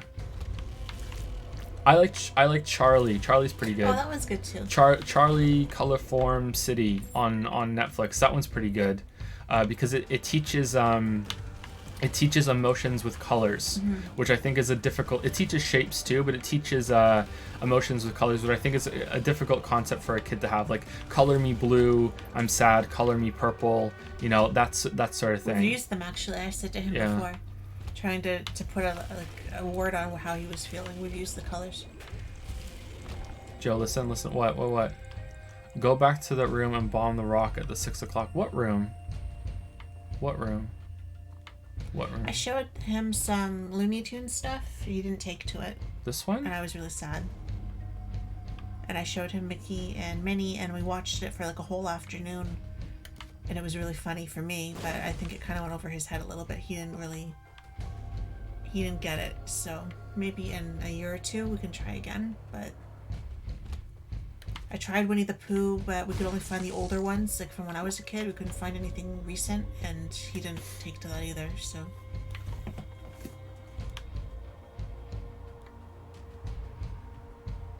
You to the rescue. Anyway, there's another part of this question, yeah, which I feel very strongly about if it's what I'm thinking of. My adult life has spent countless hours listening to Ryder summon the Paw Patrol to save Chickaletta from whatever bullshit Adventure Bay finds itself in that day. That motherfucker Ryder always casts shade on Zuma like he's the runt of the litter, and it's not right. Oh, Captain Turbot and Wally are stranded on an iceberg. Fucking preach it, Bryce. Fucking Chase, preach it. Get your boat out there and get them. Chase is involved in every rescue. Bothers me so much. And he, as an aside, Bryce, I hear about this a lot. Yeah, he said this a lot. This bothers me so much. Chase is involved in every rescue, but the others are just like his band members. Tom Petty and the Heartbreakers? Nah, more like Chase and the Paw Patrol. Anyway, I was just wondering if you think Ryder plays Fave Pup. Absolutely. Absolutely. And you know what? I'm gonna say it. I'm gonna be a little controversial right now. Do you think it's a coincidence that the one that's snubbed is also the only dog that's black? I think Paw Patrol is a little racist. He's also not the run. Isn't Rubble the youngest one? Rubble's the youngest one. So shouldn't he be the baby of the litter that he should like? Yep. Yeah. Yep. He's what, a chocolate lab? Yep. Zuma? Yep. Yeah. So I'd keep the luck of the draw of the heart, chat. Do I keep luck of the draw of the heart? Okay. He hears us talking about Paw Patrol. Yeah. It really bothers me that it's always Chase. It bothers me so much that they they have all these episodes where they go in the water and there's all these things they need to do in the water, and Zuma is the water dog. He's the water pup, and they still don't ask him to do things. It bothers me almost as much that the girl dog gets snubbed too. It's just the other 4 boy dogs are just always cycling with Chase, and Zuma and Sky get stuck doing nothing. Sky can fly. She has a helicopter. How in what world is there ever a problem where they will not need a helicopter? Like, oh no, there's a fire, or you know, like there's someone's missing their cat. All right, well, let's get the fucking helicopter out there and start fucking searching for it. There's no any time ever that we can fucking not use the helicopter, you know what I mean? It just and then there's like later on all of the pups get boats, and sorry, spoilers, they get upgrades as the seasons go on. All of the pups get like a water version, so Zuma's even more redundant now. And then later on all the pups get airplane versions of their cars, so like fucking like now Sky's redundant too, you know. It's like, it's so bad. It's just like let's just find ways for Chase, Marshall, Rubble, and you know, even Rocky's kind of sidelined sometimes to just fucking like just have those 3 do the same thing, you know. Like, oh fucking hell, it bothers me so much. And you know what bothers me even more? Chickaletta. This is linked to your other question, Bryce. Chickaletta with the fucking like sound effect, this chicken sound effect that she has every single time. Can I find it? It's this, whenever Chickaletta is on screen, they always use the same fucking sound effect. They don't even change it. It's like it's the same thing no matter what's going on. Chickaletta's in trouble. Chickaletta's happy. Chickaletta's getting eaten by a fucking Groot. It's just every single fucking time. Chickaletta balking sound. Chickaletta sound. Paw Patrol best friends. Chickaletta. Oh man, can I even find this?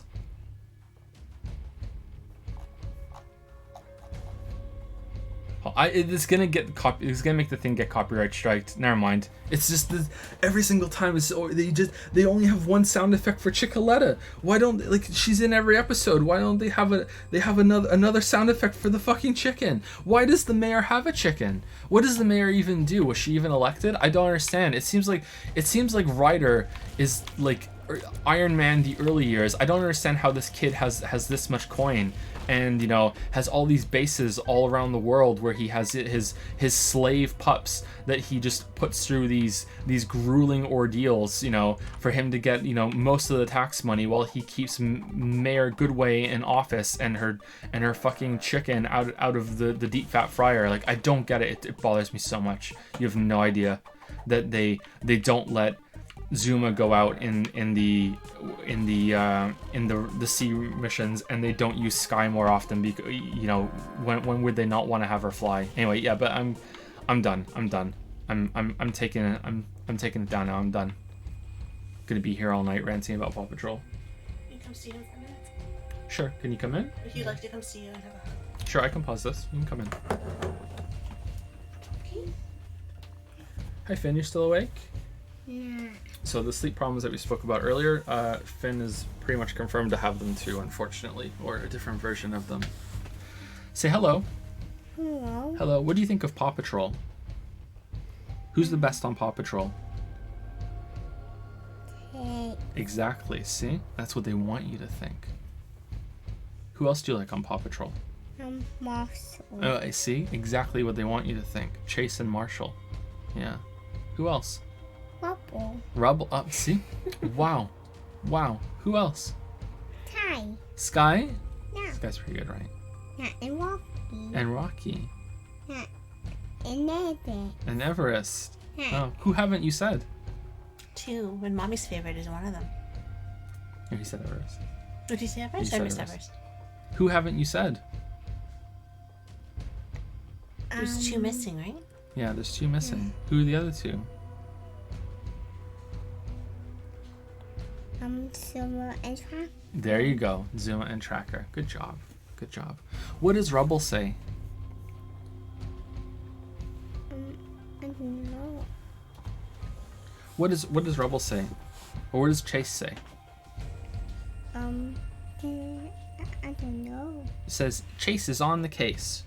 It's okay. What does Rebel say? A chicken. What is Rubble scared of? Spiders. Rubble's scared of spiders, you're right. What is Chase scared of? And then He's scared of the dentist, you're right. What is Sky scared of? eagle. She's scared of eagles. What is Marshall scared of?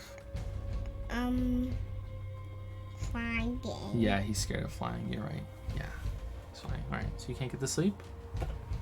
No. No, you can't get to sleep?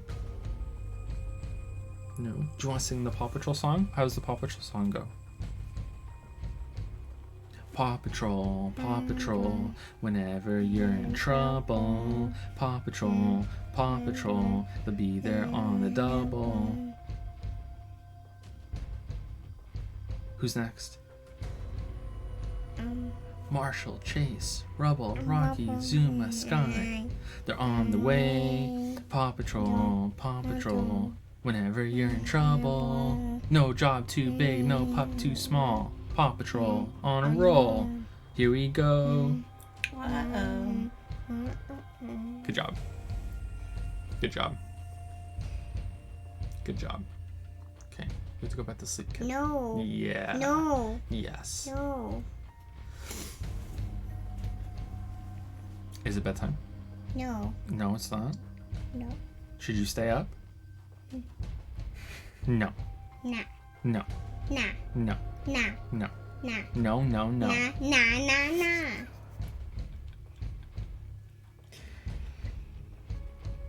I think you're very sleepy. No, I'm not sleepy. But your eyes look very sleepy. No.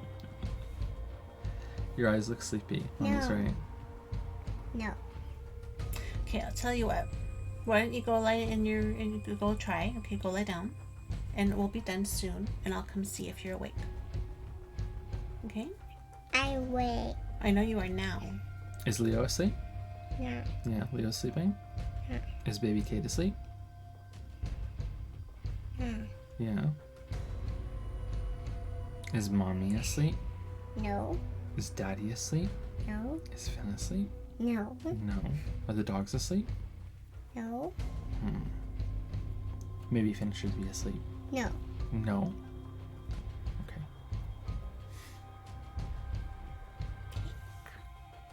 We'll come check on you soon. You go with mommy, okay? You go with mommy, and then we'll come and get you soon, okay? That sound good? No. Yeah? Okay. Thank you. Give me a smooch. Thank you. Go with mommy, okay? Good boy.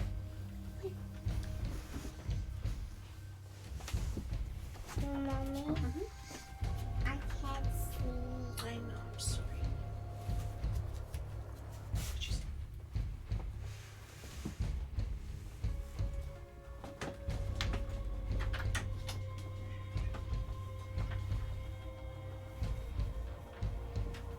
Alright, sorry about that. I know some of you think Finn and our interactions are cute, but I also know some of you really don't like them, and you know, no one finds your kids interesting as your own, but it's just the reality of how we do these right now, that they're going to be Finn-terruptions, so sorry about that. To end Bryce's part of the Q&A, there was a message at the end that said, if anyone wants to make game reviewing their job... Oh, this is just flattery for me.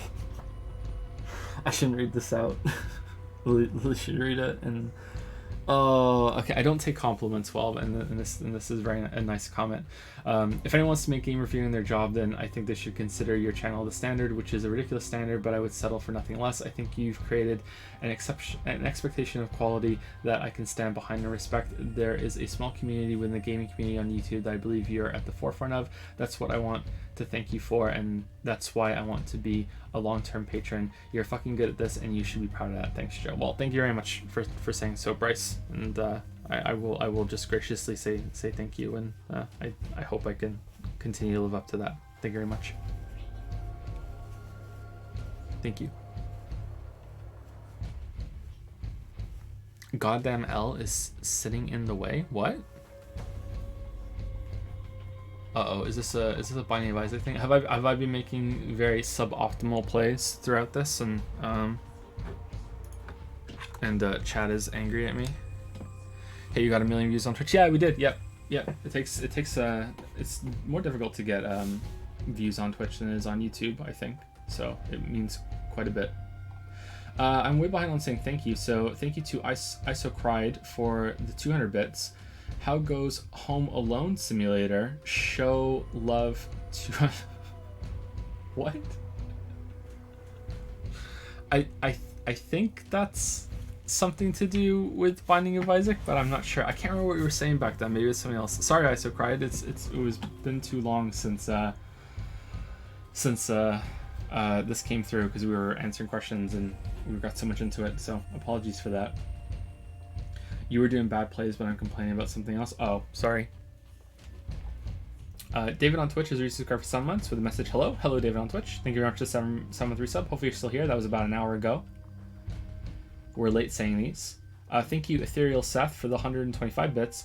Lily, does Joe have good hygiene? Does he get stinky when he is working? Well, Lily's not here, so I can answer whatever I want, and I will answer honestly. When I'm working, yeah, sometimes my hygiene could be better. You know, like I'm a fairly clean person, especially even when I'm working. I fanatically wash my hands. I'm a very big on hand washing, but yeah, there are times where, you know, I'm working that I won't have my daily shower, and I feel bad about that. And yeah, I will admit it. I will admit it. Lily's back, and we're just gonna smoothly move along.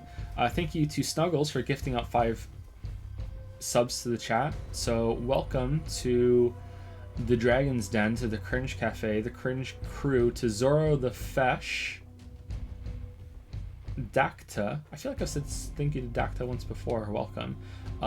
Orlando and Disraeli 6, and also a 7 month resub to Varvareth, who was a part of this gift bomb. So thank you very much, Snuggles.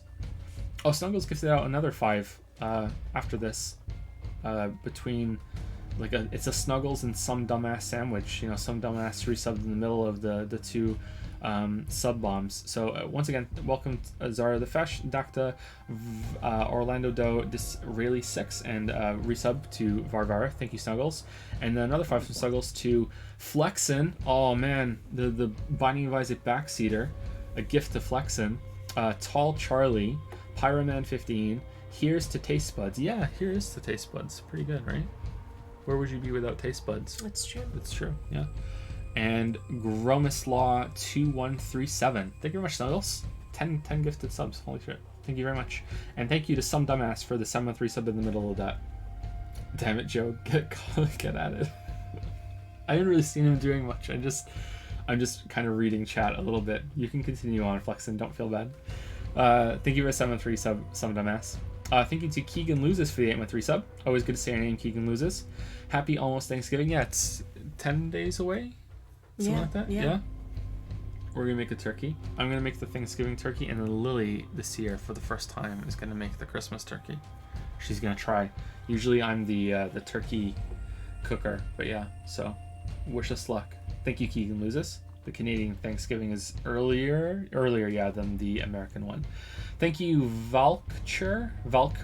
I think it's Valker. It's V4LKURE, Valker, for the 2 month resub.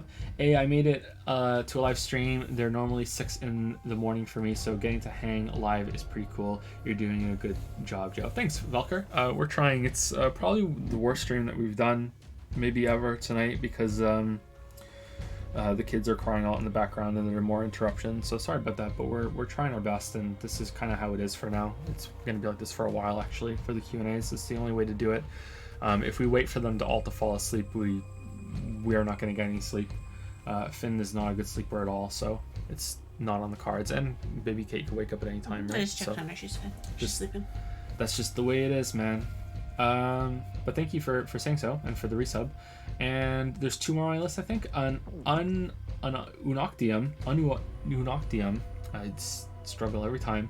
For the 4 month resub with 1/3 of the year in the waifu warehouse. Do you know what? I remembered one. I don't say much anymore. The Lizard Lounge. Oh, I forgot about that one. Yeah. The Winter Wyverns. Or they're all coming back to you. When we're playing Code Vein, Welcome to the Trash Can. Oh, that's good. Yeah, that's pretty good. when they were subbing with Prime with the code name, I was saying welcome to trash time. Thank you, Ununoctium118 again for the 4-3 sub, and thank you last but not least to 003D for the 100 bits. What shows, movies, and games that you watched as a kid are you excited to show your kids? Oh man, that's a hard question. Lots and lots of games, especially from the Super Nintendo era, but as for movies and TV shows, not so much TV shows, but I would really like to watch a lot of the Disney stuff, the Lion King, Aladdin, and the animated ones now, not the new ones. I haven't even seen the new ones. But a big one for me is going to be like Jurassic Park when they're older. I really loved Jurassic Park when I was a kid, and some action movies as well. Yeah, I think those ones. And to watch them stumble through Dark Souls. Oh, 2 more just came in here. Also, apologies if anyone subbed or gave some bits in it and I didn't say thank you, because sometimes my list bugs out and they're just gone forever. This should be a reliable list. I should probably hire someone to find a way to make it, to just draw it from chat. There's probably a way to do that without having to share my sub list, so I should try and see if maybe there's a program that already exists for that and puts it in a text file instead of what Streamlabs does, because it fails too much. So thank you to Weck is on fire, or Weck is on fire, for the 4-3 sub with the message GM, which I think is good morning. Thank you very much for the 4-3 sub. Weck is on fire. Hope you're doing well. And thank you Snuggles for the 24-month tier 3 resub with the message Ace, gifted 10 subs out and then resubbed himself into the 2-year club. Thank you, Snuggles. Thanks, Snuggles. Exceedingly generous of you. Thank you so much. Thank you. Please enjoy the 2-year chat icon. Thank you. Holy crap. Thank you so much. Gifted a lot of subs. And he gifted another sub to Firebug 170 for 2 months. 2-month resub for Firebug via Snuggles. A snuggly sub? No? I'm trying to think. Too cute? I think we use Snuggles fabric softener. It just popped into my head. I'm pretty sure it's Snuggles. It smells amazing. Okay. Anyway, let's take 1 or 2 questions from chat and then we'll go back to Patreon, and it looks like we're gonna have to continue this next week again and finish it next week, because we had too much of a slow start, and and we still have a couple pages to go through. If we could push through tonight, we could get it done, but Lily you have an appointment tomorrow, right? Mm-hmm. So you can't stay up too late. No, we do a little bit more, but we can't stay up till 5 in the morning. Yeah. So what is a question from chat? How do you deal with things like race and nationality, or is it something that's best not to bring up? With the kids? Yeah, with the kids. It hasn't really come up, has it? No. Like, we're quite isolated here, so I've described, like, we have this toy globe, and there's different countries on it, and it talks about different animals that are in different parts of the world, and it plays music and stuff. And so I've tried talking to him about how the world is really big, and how there's, different people live in different parts of the world, and we all look different from each other, right? And they speak different languages, because sometimes something he'll want to watch too will come up on YouTube, and it'll be Spanish or French, what's the word? Subtitles? No, it's like done over. It's dubbed. Is it dubbed? Oh, dubbed, yeah. So it comes up then, and I say, not everybody speaks English, and there's people from around the world, and in Canada we have so many different cultures here, and it's such a mixing pot, but that's more in Toronto than here, and he doesn't remember Toronto, so it would be easier, I think, if we were still there to teach him this, but I figure it'll be as it come as you go, right? Like, as he starts asking more questions, then Joe and I are from very different backgrounds anyway, like, we're both white, but we're both from very different, like, our backgrounds are not the same, so I'm hoping too that we'll be able to talk about, our families and where they came from and stuff as he gets older, because he's a blend of all of it, right? So. And most of the shows that he watches have characters of different ethnicities. Yeah. It's important to me to be, like, very upfront about this, and also to explain, that racism is a thing, and like, it's just an unfortunate reality of the world that there's lots of this is animated nicely, but my family was less racist than most that I hear from people growing up in our generation, but still did have some prejudice. And yeah, it's important to me. Whoa, we're just going full anime here. Can still be prejudiced against weebs though, right?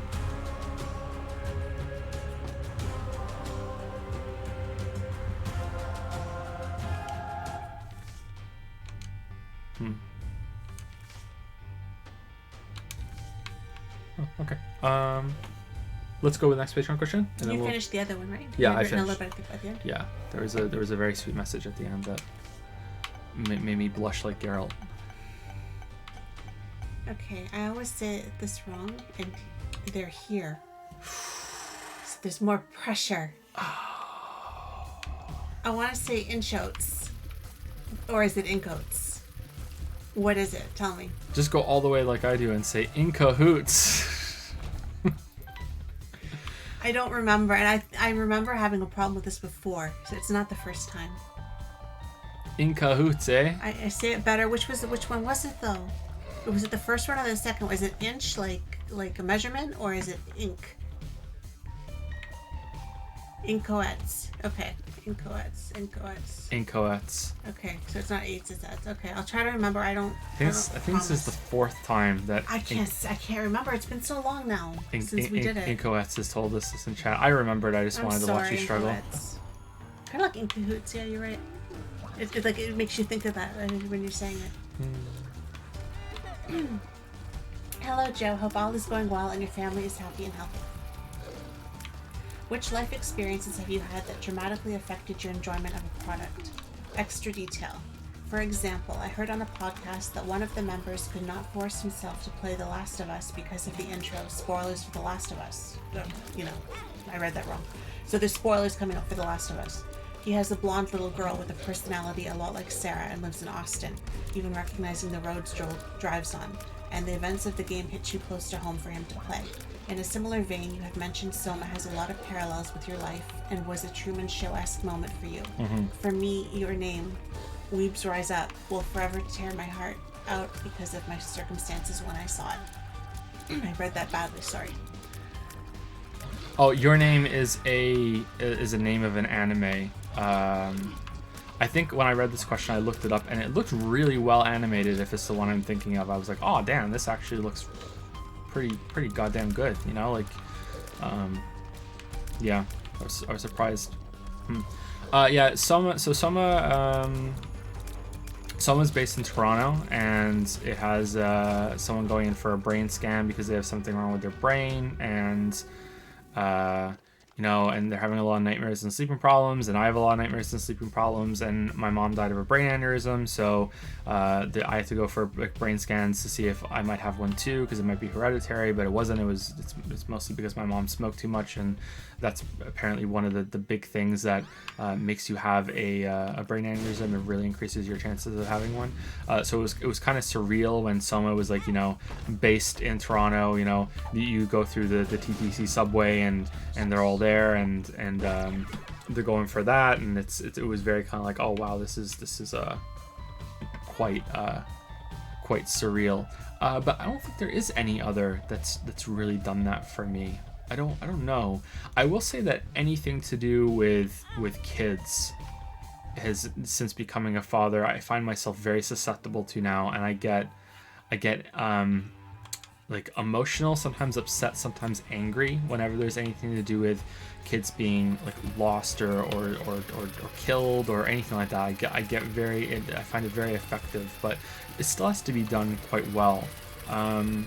You know, I played through The Last of Us again after becoming a father, and it didn't hit me that much stronger, probably because I already played it. I don't know, it was a little different, but it's mostly about like real life news stories and real life situations where it hits me harder, and I'm like, god damn it, you know, like I've always thought of like when you have a kid, it's kind of like you're Superman and you've made your own kryptonite, you know, like it's like there's now this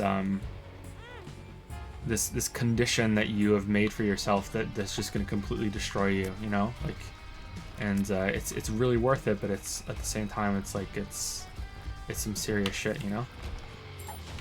I don't know if there's anything else that I can think of, especially in a game that that meets that criteria. Sorry.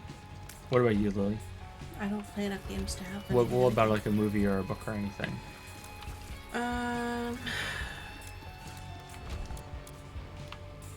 Well, I'm a wimp, so like I'm a crier. I would watch And I'm not. I will watch something like. I started crying. I was what, like 10? We went to see Titanic in the theaters, and I started crying when they got on the boat because I knew they were all gonna die. I was sitting in the theater crying as they all waved goodbye to their families when they went on the boat because I knew it was gonna go down. Because obviously, it's not like Spoilers. It's not really a spoiler. You know, it happened 100 years ago. But yeah, like that's the kind. I cried through Stepmom. I cried through. Mrs. Doubtfire. No, I would now if I watched it now. But the only thing I can think of is The Haunting of Hill House. That's the only thing that I can. You cried through the Haunting of No, Hill I didn't House? cry, but it affected me. Like that's the Oh. only. I knew somebody who committed suicide and hung themselves, and the spoilers, but It's not like it happens. Yeah. there's a hanging in the movie, and it's kind of a big plot point, and it gave me nightmares. So that really even still, like, there's times still that I'll be downstairs by myself, or I'll wake up in the middle of the night to go to the bathroom, and I just kind of have this creepy feeling, like it really messed with me. So stuff like that, stuff where there's like a suicide, really kind of bugs me. Like it's, especially if it's a hanging. That game you played, what game was it that you played, and I couldn't watch it? Did I play it on stream? Oh, you played it on stream, and it's gonna be probably spoilers again. But it was a stream game you played. Was it an anime game? It was an anime. I know game. what you're talking about. That game. Chat's gonna know what we're talking That about. game too. really, that got again. It was the same situation. It was like. Yeah, I know. Yeah. I know what you're talking That about. one. It Let's doesn't not- make me cry. Let's not say it. No, I'm not gonna say it. They're saying it in chat though. It just makes me really uncomfortable. It bothers me probably more than it should. Like. Well, now you brought up Haunting Hill House. I felt like I felt more connected to one of the characters in Haunting Hill House because of that. Because there's a character in Haunting Hill House that's narcoleptic that has the same sleep problems that I do. So that was kind of cool, and that's something I don't really get to experience much in media. So that was interesting, and I thought that was good. I really liked similar to that. Can't think tonight. I'm having trouble. Claire Danes. Homeland? Homeland? Yeah, Homeland. I really liked her character's portrayal of mental illness because it kind of made her stronger, not weaker. They made her more brilliant, and she still had her issues, but they made her more brilliant than delicate or weak or just a mess, you know? I think the only reason you feel that way and that you think it's pulled off well is because she's also seen as a mess, like you're saying, right? Like there's this problem with mental illness portrayal in a lot of media, which is like, oh, actually it's really good to be manic depressive because you have these periods of really big energy, and wow, it makes you so quirky and wacky and everyone loves you. It's like no, But you think of 6 Feet Under, and I always think of Billy, and when he goes the first episode or whatever, when she's like, I have my brother's bipolar, and he always, chooses the holidays to go off his medication, and then you see him go in and he's crying, he's like weeping, and he goes to the fridge and he looks inside, and she's standing there eating olives, and she's like, what's the matter, Billy? Do you want remember the olives? what she was eating? She's Damn. eating the olives. She wants the olives. And do you want some olives, Billy? And he just comes over and takes them from her and walks away in his bathrobe, still weeping, and it's like, that's not how it really is. Like, sometimes you do cry, but usually it's not just you walking around, you want the olives and you're just crying while you're eating them, kind of crying. Like, I thought they did a better job with Carrie for that. But that was kind of a personal one for me because she wasn't messed up all the time. Like you saw her at her stronger moments, and she was functional. She wasn't just a walking disaster all the time. So yeah, those are probably my two: Carrie Matheson on Homeland and Hill House. Yeah, Hill House. Yeah. There's a book by John Irving that I was thinking about this while Lily was answering. I'm not going to say the book because it would be spoilers. If you've read this book, you know exactly what I'm talking about. But since becoming a dad now, there's a if I was to read that again, it would absolutely destroy me, I think. So that's a different one now. Oh, we're fighting Kratos. Yeah, I don't know if I have any other answer for you. Sorry, there's probably is one. I just can't think of it.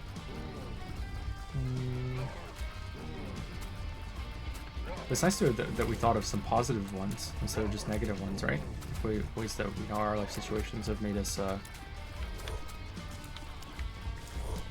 Yeah, and I'm still glad I saw it. Like I don't regret watching it, even though it's like. Yeah, but Homeland is a positive one, right? Like it's not just negative. But even the negative one for me, like I don't regret watching it. Like it still makes you think about things, you know. Like sometimes they're uncomfortable to think about, and sometimes you don't really want to remember or dwell on them too much. But it's not always a bad thing that it makes you think about them or remember. Sometimes you get something new out of it, you know, you get a new perspective.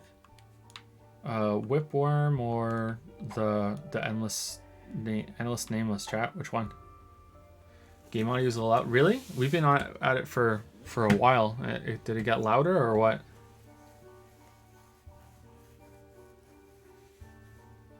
Yeah, you don't get very far with Mania. Mania is just lots of brilliant ideas that never become anything more than that. For me, anyway. Okay, turn down a little bit.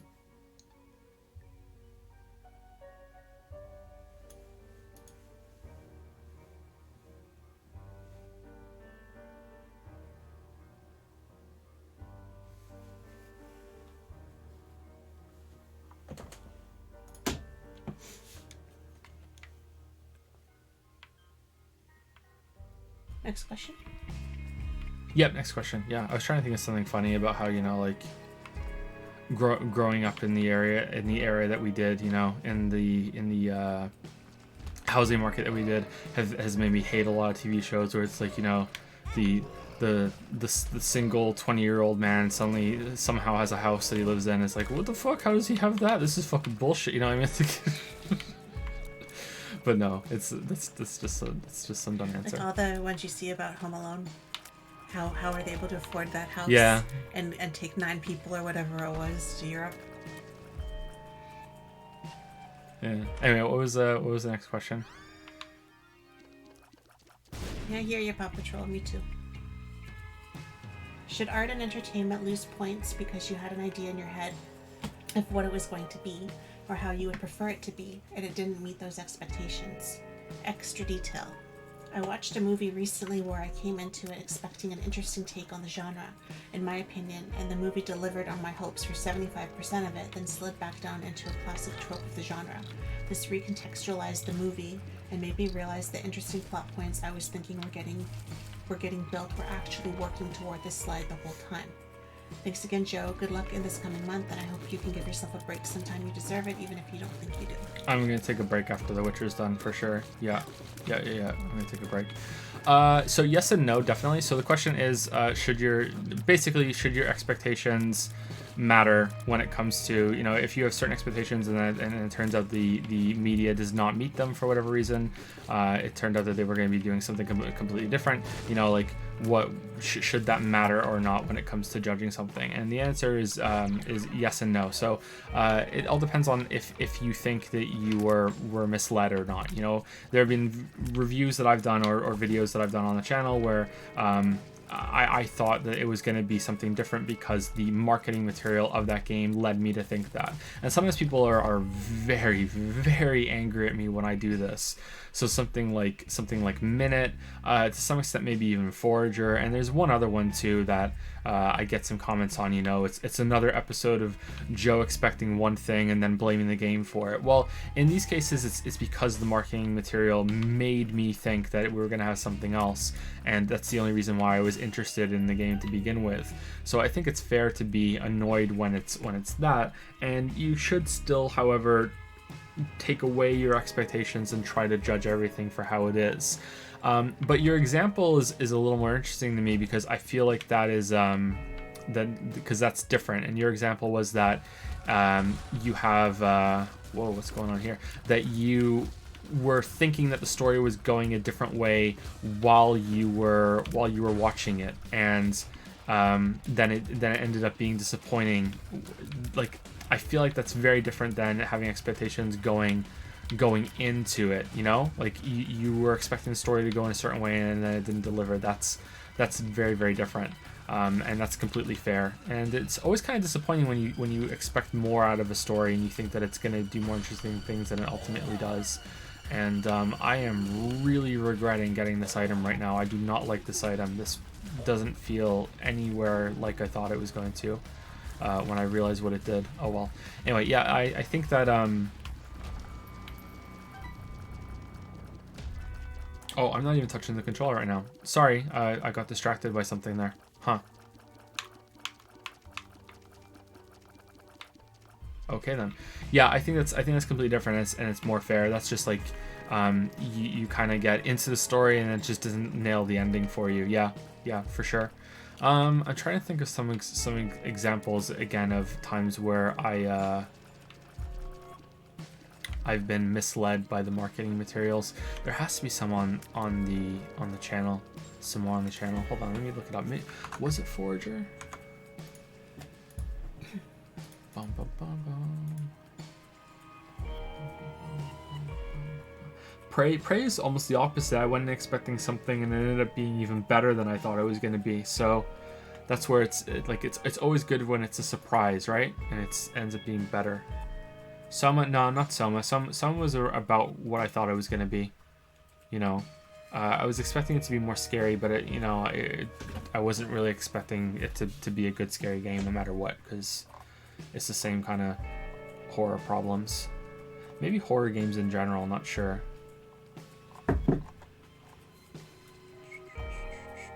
Hob a little bit. I was expecting Hob to be more Zelda-y and less just kind of like linear exploration of worlds over and over and over again. Maybe a little bit of an inside kind of thing. No, not really. Not really. I thought there was another one. Maybe it's a stream that someone got really angry at me when I was expecting something else. Wow, we're all the way back to the Hearthstone video now. Yeah, no, that's it. That's all I can think of right now. So yeah, I think that's an interesting twist on the question, is that when you go into something and it ends up being better, you know, because it hits you with these different expectations, and there's a specific movie about a cabin that I'm thinking of right now, and hopefully that's enough without spoiling it, that pulls off that trick where you think, okay, it's gonna be this, and it turns out that it's something else, and it's even better than you probably thought, and that's really fun, and I enjoyed that. So it only ever works if it exceeds your expectations. If they're gonna subvert your expectations, it has to be something that does it in a positive way for it to really work out well, I think. I shouldn't say he, because it might be a she. They're saying something in chat. My feelings are double-fold that a movie failed to nail the ending for me to meet the needs of a broader audience, and that I shouldn't begrudge a piece of media because I thought of something that matches my ideals rather than one that matches the general consensus. I suppose it may be about personal feeling versus agreeable profitability, but your the profitability of the media doesn't really matter when it comes for you personally enjoying it. You know what I mean? Like it's nice to think of things like that. Like, oh yeah, you want it to be successful, so these artists can go on and make some more things and yada yada yada. It's like nice to think about and everything, but at the same time, it's like, you know, something could be really special if it was more tailored for you. So yeah, it's kind of a struggle to look at art that way. That especially in games lately, where it's like, how do you balance the fact that it needs to be able to make money and it needs to appeal to as many people as possible, and as it appeals to more and more people, that experience gets diluted. And that sounds really snobbish, but it's that way for everyone, you know? It's everyone has their own niche tastes, and as you get more and more toward appealing to everyone, you start to appeal to no one very strongly. So it's like a good experience. It can be a good experience for everyone, or it can be a great experience for a few people. And that's why I said it, I think, in the 3 games to refund No Man's Sky video, I think, where I said, you know, like, niche experiences are something that I'm really interested in now, even if it's not a niche that I naturally like. Like, I want to get into things that are really tailored toward a certain audience, and, you know, get into that niche for that experience, because those experiences are just so compelling and so unusual and are so worthwhile. You know, like, you get something really special out of those that you can't get out of these broader experiences. And it has nothing to do with being a snob. It's just the reality of trying to appeal to as many people as possible. And I think you see that when game companies get more money, you know, like, and it must happen to other medias too, in other mediums too. Like, you know, the game dev gets way more money, way more budget, and suddenly their games kind of aren't that good for you anymore. And that's because their budgets are so high that they need their profit to be even higher, and that means there's more risks associated. So you think there would be less risk associated with the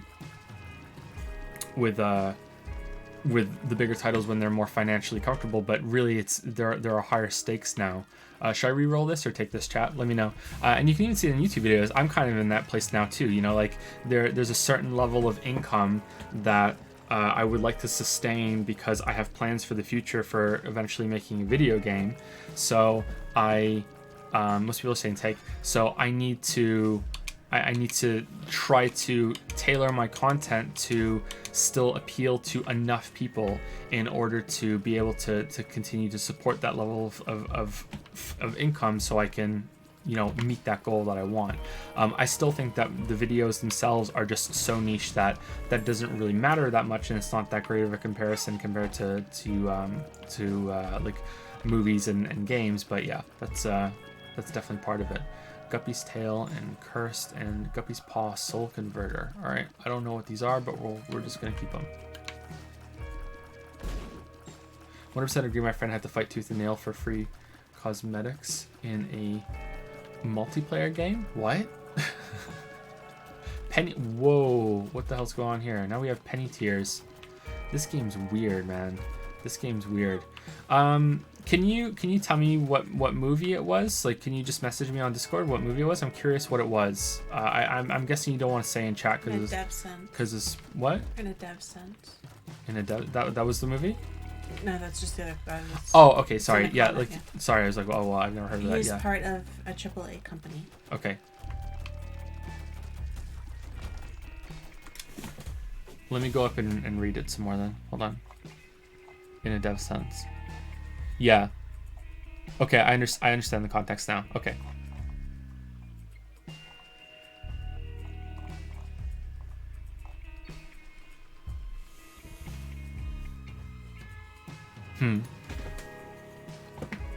Yeah, it's something I'm sympathetic to, but at the same time, it's like, yeah, it has to be. It's still worthwhile to recognize that, hey, it's not something I would like. You know, I prefer it to be in a more tailored for me. I don't know, I think like marketing is difficult. Maybe it was The Witness was the other game. You know, like The Witness misleads you with its blurb at the beginning. You know, saying that there's no filler in that game when that game is just chock full of filler. Like, sorry, Jonathan Blow. I know you're a huge fan of the streams and are always watching, but you know, like, I'm kidding. But it's like, yeah, you want, again, marketing is almost like no matter what your product is, you want to like, even if your game is really, really niche, or you're really, you know, you are appealing to a small demographic of people, like, you still want to appeal and put your best foot forward when it comes to marketing your stuff. So you want to be like, yeah, this game's going to be really great, and, you know, you appeal to as many people as possible. Please try it out. Please try it. You might really like it. And then, you know, those expectations, because you're trying to cast such a wide net, end up being like really misleading. But like I said, yeah, it has to be, I think misleading in a positive way is always good if it's a pleasant surprise. Pleasant, everyone likes surprises, right? Pleasant surprises are good, but when if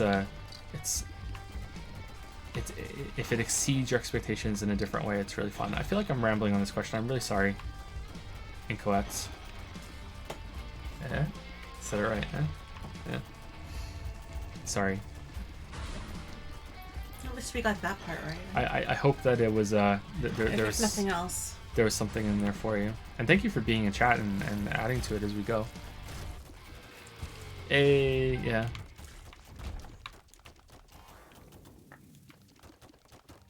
God, they had to fight for free cosmetics. I mean, I feel, I understand why they are the way they are, but at the same time, it's just... I think people, most consumers, including myself, don't understand the pressure of that some, and it's usually the good employers, can be under when it comes to making sure that they can keep their people employed, especially when, you know, like, you hear stories about layoffs, and you hear these horrible stories about how, you know, like, the people who are laying them off make it all about them. This is such a horrible day for me. I hate laying people off. And it's like, yeah, like shut the fuck up, dude. This isn't the time and place to complain about this. Like, I understand it is a bad thing. Like, it's emotionally draining, but, you know, it's not the worst day for you today. It's the worst day for someone else. But at the same time, like, you can't deny that like, they don't, most of them, unless they're psychopaths, don't enjoy doing that thing. So there is this pressure to be sure, you know, like, we don't have to fire people. And I know that game dev is kind of in a maybe not that as nice as I'm making it out to be or thinking it out to be. I feel like it's gotten better, but there used to be layoffs a lot more often. You know, you'd make the game and then just dump all the devs, and then that's the end of it, you know. But I feel like there is pressure to keep the company going and growing, not just for, you know, the shareholders and investors and everything, but it's also for the employees that you have, and you don't want to have to let them down. And so let's make sure that we have as much money as we possibly can. I think a lot of devs that aren't in charge of those decisions get invested in that too, you know. And you hear stuff, I think it was like Bungie and stuff, where there are like low level devs, and by low level devs I mean like they have no say in financial decisions at all, and some of them are saying like, hey, we should have more microtransactions.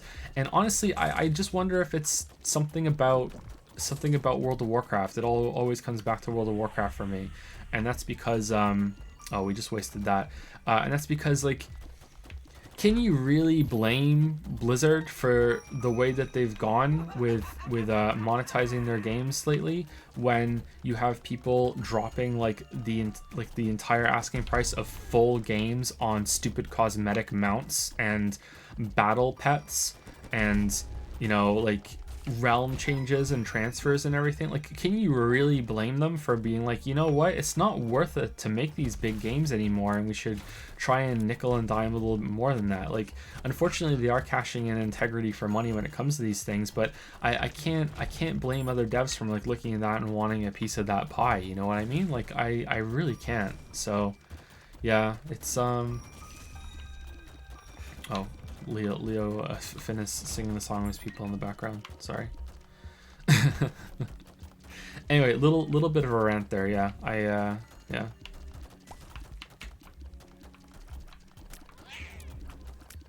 Should we be done? What do you think? He's crying a bit, and I don't know. I don't even know what to do about him. ever read any Gene Wolfe? No, I haven't. I was hoping if we got him to go back in and lie down that maybe he'd fall asleep by the time it was done. Hats on Team Fortress 2 as well for gambling cosmetics. I think the line kind of went up as I was reading it. Yeah, like I think that many gamers have proven that they're really dumb with their money when it comes to video games, and, you know, it feels really trashy when there's a lot of devs that try to take advantage of it. But like, I really can't blame them sometimes. It's like, yeah, you know, it's misguided, but, you know, I can see where they're coming from. It's just, yeah.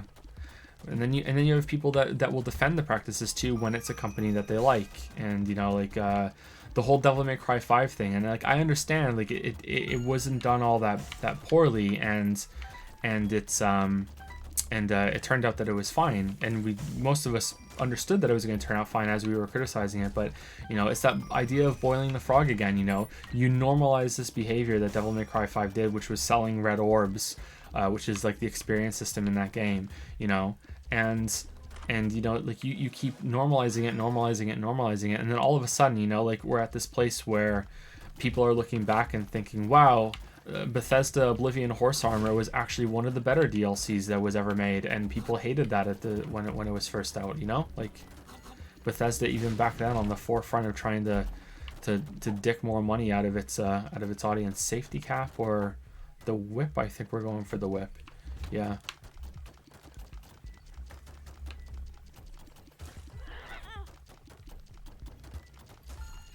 A lot of streamers are done with the money. Are they? Was that some shade, maybe? I don't know. I don't think I'm dumb with my money, at least.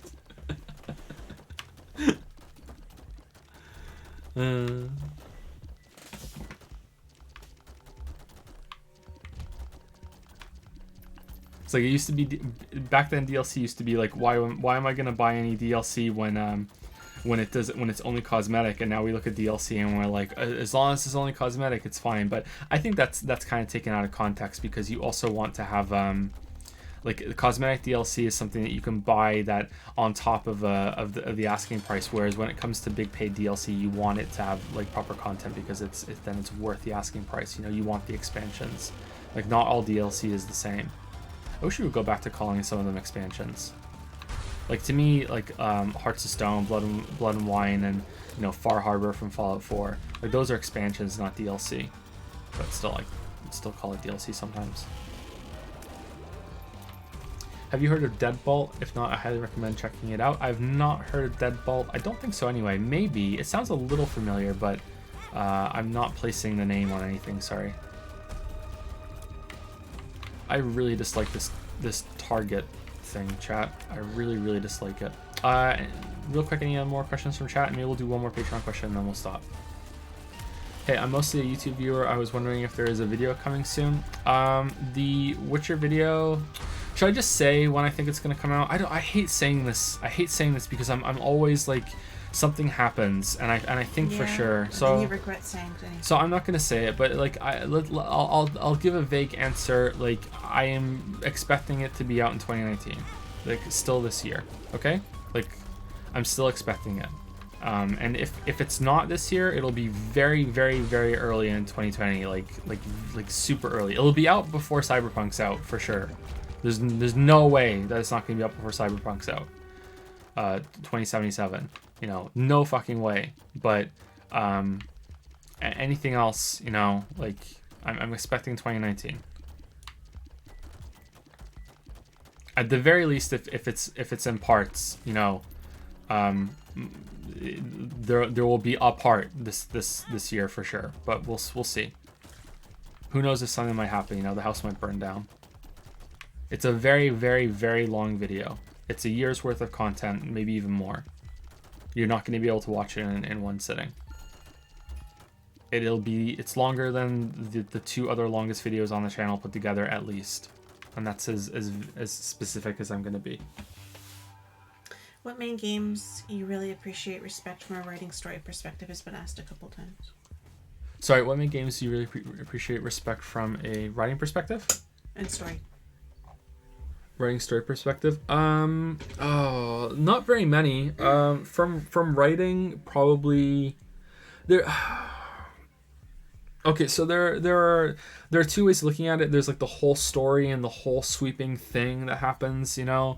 And there are very few games that are impressive like that. Like even something like the new God of War and The Last of Us, like those are impressive by video game standards, but by any other medium, you know, it's like they're about average. You know what I mean? Like it's like, yeah, they're good. They wouldn't be considered bad in movies or books or whatever. But they're not fantastic. But for video games, there are, because they're coherent and they actually, you know, have a central thematic point that runs throughout the whole entire thing. You know what I mean? Like it's good, you know, like they're decent and they don't like completely fall apart at the end. But you know, there's lots of games that have individual pieces that are really cool from a writing perspective, you know, like even something that's kind of trashed here, like the new Tomb Raider games. You know, I really like Lara Croft's characterization in those games. The story for the most part in the base game of Witcher 3 is absolute dog shit, but there's really good character moments and there's some really good writing. It's just that the story is really, really bad. So you can separate. Just slip that one in, huh? Just going right through it. Yeah, there's a difference between like the story and the writing. You know, like it's a little hard to explain, but only a little. You know, like it's not all that of a foreign idea. You know, I think that stuff like Soma and What Remains of Edith Finch are probably some of the best stories and writing that video games has. I'm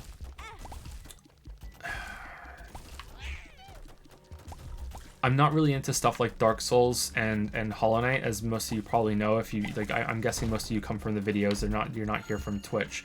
You know, like I don't really like the you hear the ingredients, make the story yourself. I think it's just an excuse for it to have a story when it really doesn't, which I've probably gone on too much about in the past.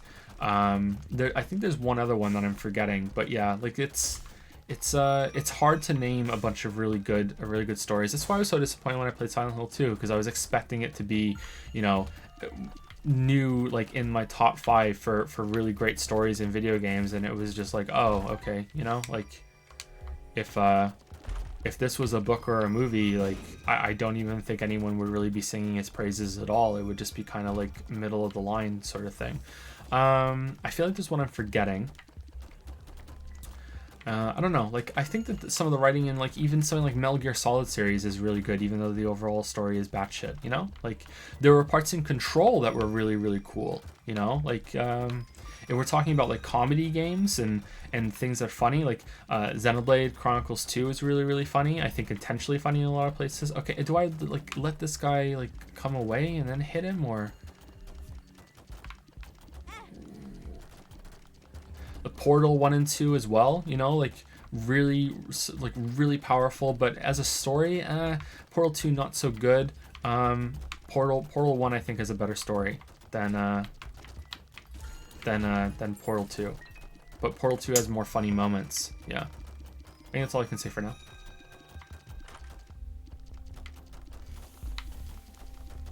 Let's buy this key.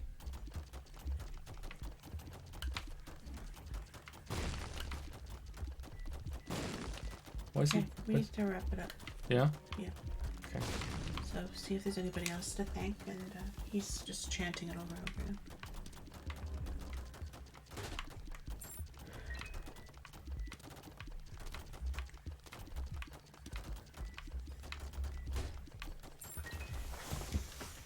Okay, you go, Sam. I'll say thank you to people and we'll finish this run.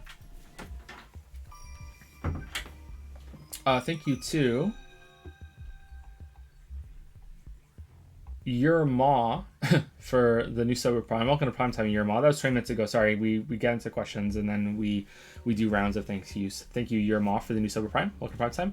Thank you, Bagel Addict, for the 17-month resub with Anders Boy. Yeah, he's making quite a bit of noise tonight. Sorry. Thank you, Bagel Addict, for the 17-month resub. Thank you, Action Caterer, for the 12-month resub. Welcome to the 1-year club. Didn't I already welcome you into the 1-year club, Action Caterer? I thought you were 12 months already. Did Twitch glitch out, or am I high on life? Thank you, Action Caterer. Welcome to the 1-year club. Thank you very much. You also used 100 bits to say you don't have to answer this if it's too much for this Q&A, but give me a name for a lizard, space pirate captain that I need for a tabletop game I'm running. A name for a lizard. Lily is the name queen. What's a name for a space pirate captain who's also a lizard? Larry. Luna. Luna? Yeah, because Luna is the moon, right? You're in space, and also starts with an L, so it's kind of, I think Larry. Luna lizard. Gizzard the lizard. Says not a wizard.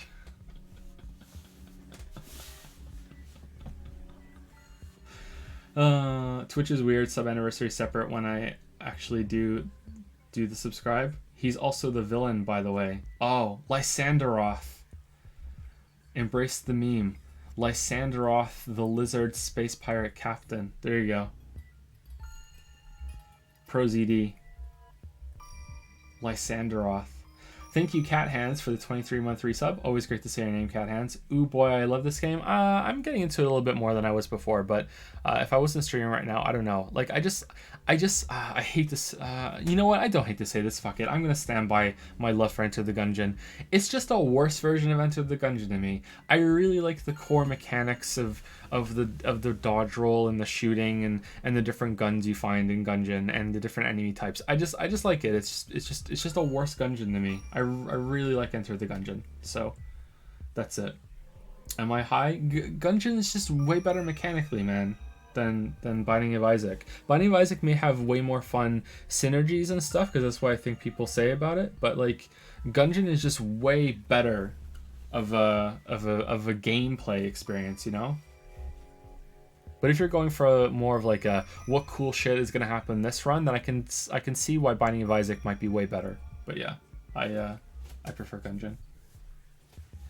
Thank you, Gurman1, for the 2-month resub. Hey Joe, in case you have that issue, how do you deal with the anxiety of putting yourself out there? For example, sharing your views on a video of yours.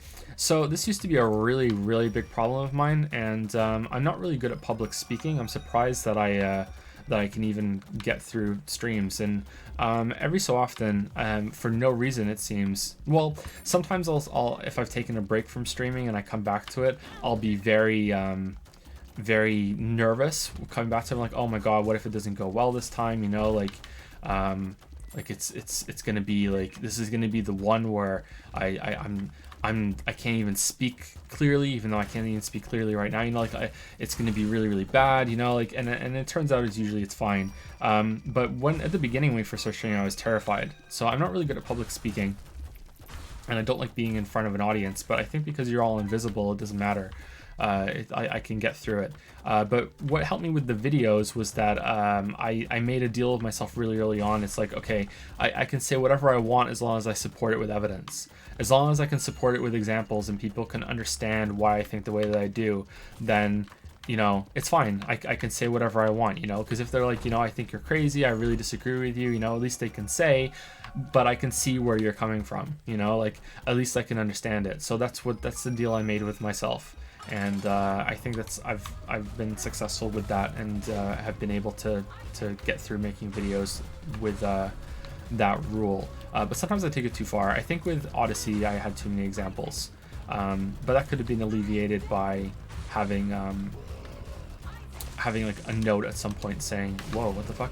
A note at a point saying, you know, if I've convinced you, you know, you can skip ahead to this point in the video now. You know, you don't have to keep watching. But at the same time, maybe there's another dimension where the Odyssey video is only an hour long, and I'm sitting there on stream right now saying, you know, I really wish I had kept all those examples on it because, you know, all that criticism I got for barely playing the game and not supporting my arguments and talking crap, you know what I mean? Like, so it's really hard to know what was right and what was wrong there, but a note there in the video saying, hey, if I've convinced you, just skip ahead, I think wouldn't have hurt.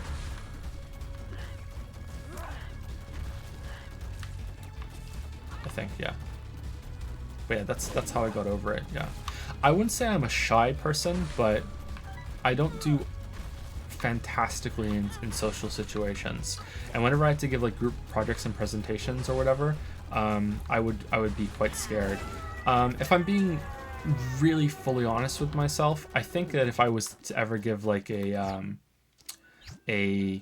conference talk or whatever, anything like that, like an in-person presentation, if I'm being 100% honest with myself, I think I could do it. I think that I could get past that and it would be okay. But I would be pretty terrified the whole time, the whole way there, you know. The whole time there, I'd be dreading getting there and dreading going through with it. So, but I think when push came to shove, I could get through it and I could do it.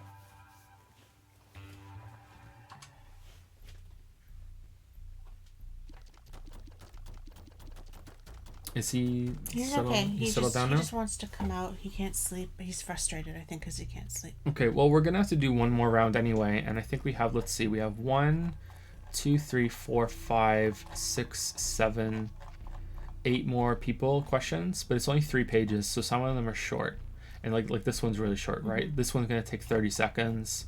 Some of the other ones aren't gonna take that long. However, we did fewer than that tonight, so maybe we should do one more and then call it. E and N, and then we C.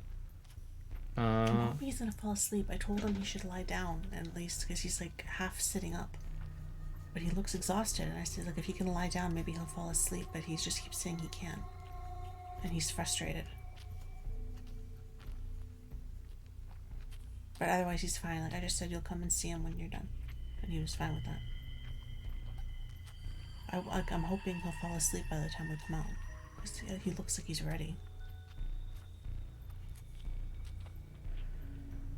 I'm not sure I'm not going to read it out loud just in case the spoilers, Eleanor. I'm not sure if you're making a joke about Fallout 4 or if that is a different game. I'm not sure. It sounds interesting. I don't know. I think I'm tired. Thanks for the Pirate Captain question answer, Hargo, and thanks Action Caterer. Okay, let's do this last person, and then we'll take something from chat at the end, and then we'll call it. Ian N says, "Hey Joe, been a long time follower watcher, but this is my first time asking a question. Love your content, and I hope that you continue to do great things. Thanks, Ian. I've been finding myself looking back into the Mass Effect trilogy, my favorite series of games, probably the best games from my childhood, and I'm wondering what your take on the series was. am one of those people that literally loved everything until the ending, but then was left feeling defeated, cheated, and just disappointed. Having poured my time and energy replaying the first and second games for a total of 8 times just to get perfect setups for the third, I felt like it was just a waste of time after the ending played out, even though everything up to that part was a blast and had some of the best ending arcs for the characters. Rip Morton, you are the very model of a scientist Solarian. I am the very model of a scientist Solarian. What's that question? Okay. So what was your take on it? I haven't played Mass Effect 3 because... Okay, so I'm going to spoil part of Mass Effect 3. It's right at the beginning, okay? So if you care about that, first of all, you shouldn't because it's dumb, but if you care about that, here's your warning. You know, maybe the stream's done for you for tonight, or just don't listen for the next like couple minutes or so.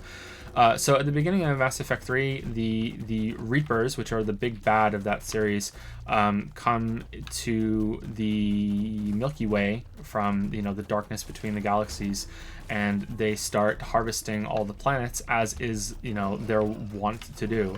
And you are on Earth when this attack begins, and Earth is not prepared, and you leave, you know, you evacuate, and, you know, as you're leaving, you're seeing these gigantic, like, Cthulhu robot spaceship tentacle monsters. They're basically just ripping apart the cities, like, wading through them.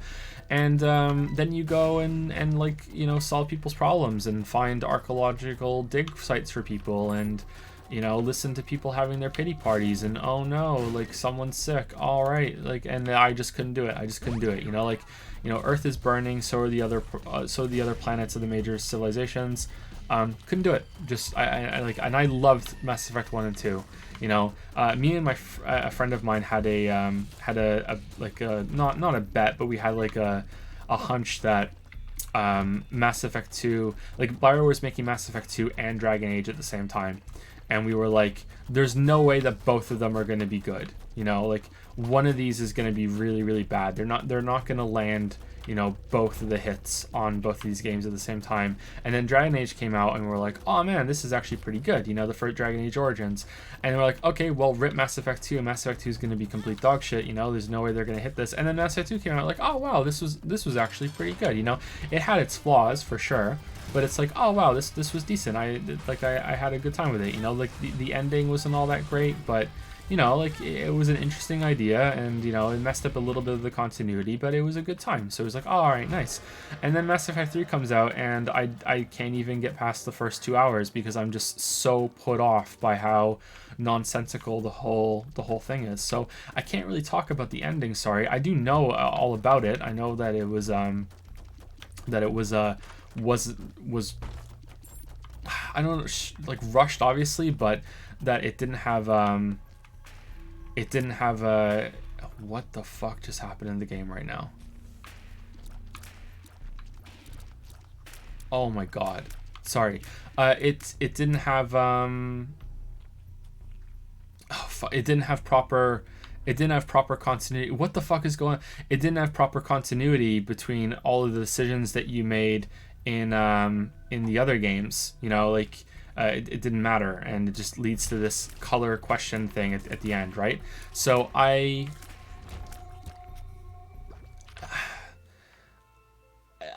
really don't.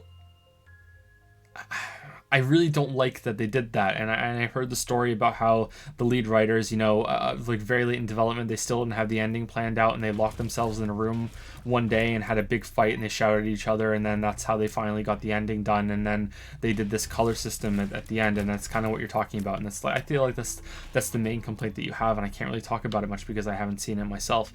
But as always, let's link it back to Witcher 3.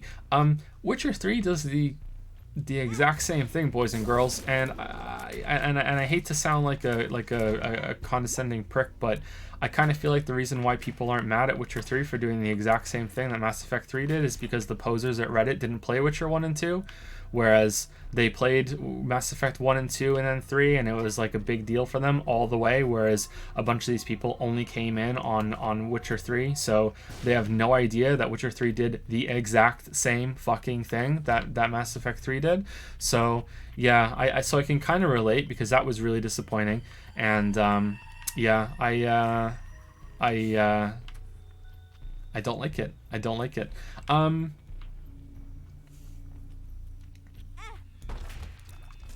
I really liked Mass Effect 1 and 2. Lily even watched me play Mass Effect 1, but she probably doesn't remember because I played that on Xbox 360 when it first came out. I believe I even got the Xbox 360 to play it because I stupidly thought that it would be a that I thought it would be a better experience to have on console because my PC wasn't all that great at the time, and it was cheaper to get that than it was to upgrade the PC. So I think that I had a really fond memory of Mass Effect 1. Like I said, Mass Effect 2 was a really good time for me, and I'm eventually gonna have to play Mass Effect 3 and face my fears. I hear the DLC makes it better and it makes it more entertaining, and but it's mostly about fan service. But I should also play Andromeda as well. Is Ian here? What was Andromeda like for you, Ian? If you're here, I'm not sure if you're here or not, because I heard inconsistent things about that. Obviously there was the whole animation thing with the characters' faces that a lot of people didn't like, and it wasn't a very well put together game. But I've also heard that a lot of the problems were overblown and there was something to enjoy in there. And a lot of people were hating on it kind of like out of spite after how poorly Mass Effect 3 was received. And I'm not sure if that's the case. Will I make a Mass Effect video? Maybe one day, yep. Maybe one day. I've been thinking about Mass Effect quite a bit lately, and Dragon Age, because I've been trying to compare the choices that you have in the Witcher series compared to the BioWare games, and how effectively they pull that off, and does The Witcher do it better than the other ones? And obviously I'm not going to talk about that because, you know, I don't want to talk about Witcher 3 at all. Like, that would be really unsporting of me to talk about Witcher 3 on a stream while the video is ongoing, so I'm not going to do that. But yeah, I've been thinking about it a bit. What surprised me about Mass Effect 2 was that the gameplay was actually pretty good. You know, it wasn't the best gameplay ever, but the gameplay was pretty good, right? So I had a good time with Mass Effect 2. Not so much Mass Effect 1, but I feel like Mass Effect 2 had a pretty good a really good balance. I'm saying way too many times right now. A really good balance of being a third-person shooter and an RPG at the same time. So I enjoyed that, and I hope Mass Effect 3 does that even better when I finally do get back to it. I hope I can get past that problem. It really bothers me. It really bothers me. Shepard's a pretty good character. I really liked Miranda because I had a crush on Yvonne Strahovski for a while. And I like that kind of character archetype. I like I kind of like I like bitches, but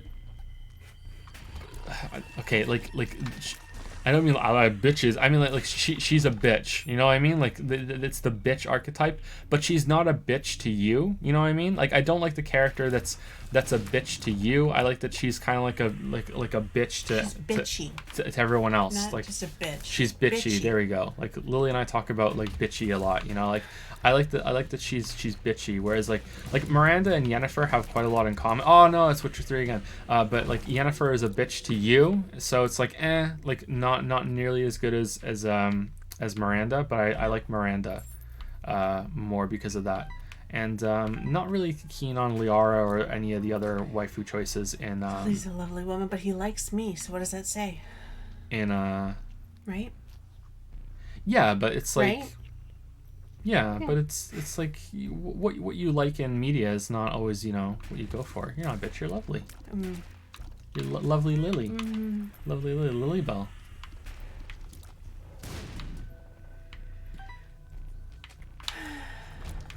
Okay. And the graphics are amazing in Mass Effect 1 especially. I don't know if anyone here was around, you know, in playing games when the first Mass Effect 1 trailer came out and they showed that folding out, what's the word for it? The extended gun that Shepard brought off his back. It was that was so cool. It was like, oh my god. And then when it came out, the game was visually so impressive. So cool. So cool.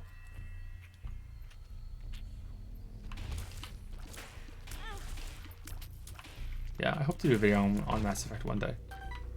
It was between that and Witcher in the poll, and people asked for The Witcher. That was good solid 10 years ago now that people asked for that. So yeah, hopefully we'll at some point get to Mass Effect as well. Oh, we're eating a lot of damage because there's just so much noise on the screen with all these like babies following us around. What even is this? I feel like we're gonna go die at the boss now.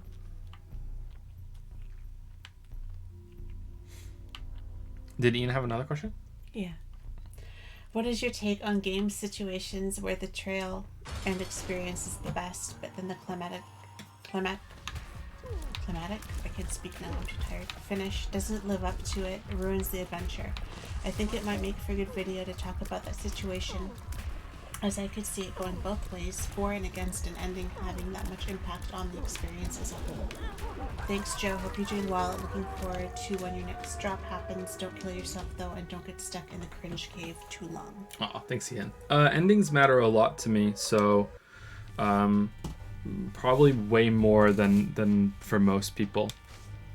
And I don't know if that's a good thing or not. I don't know if I should be like proud of the fact that endings are so meaningful to me. I know that it should be for it should all be about the journey, not the destination, but I'm more about it being about the journey and the destination. Endings matter a lot, and it can work both ways. Like a really bad ending can ruin an otherwise great game, but a really great ending can uplift an otherwise kind of mediocre game, you know? Nier Automata is a game that has a really strong start, I think, and then it has a very meandering middle, and then, you know, it gets into its final phase and it's kind of like, oh, okay, it's getting better, and then the finish is just, oh my god. So it's like that really brings it back for Nier Automata for me. So I like that quite a bit. So yeah,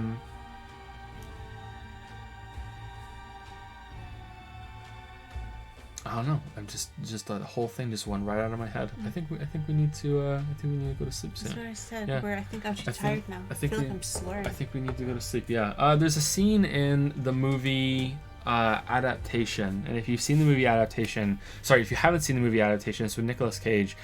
You should definitely go watch it. It was written by Charlie Kaufman, who is one of Hollywood's best writers. He also wrote, I believe, here's where I'm getting tired again with details. I think he wrote Eternal Sunshine of the Spotless Mind, which is an amazing movie. He also wrote Being John Malkovich, and he wrote a couple other things, and he also wrote Adaptation.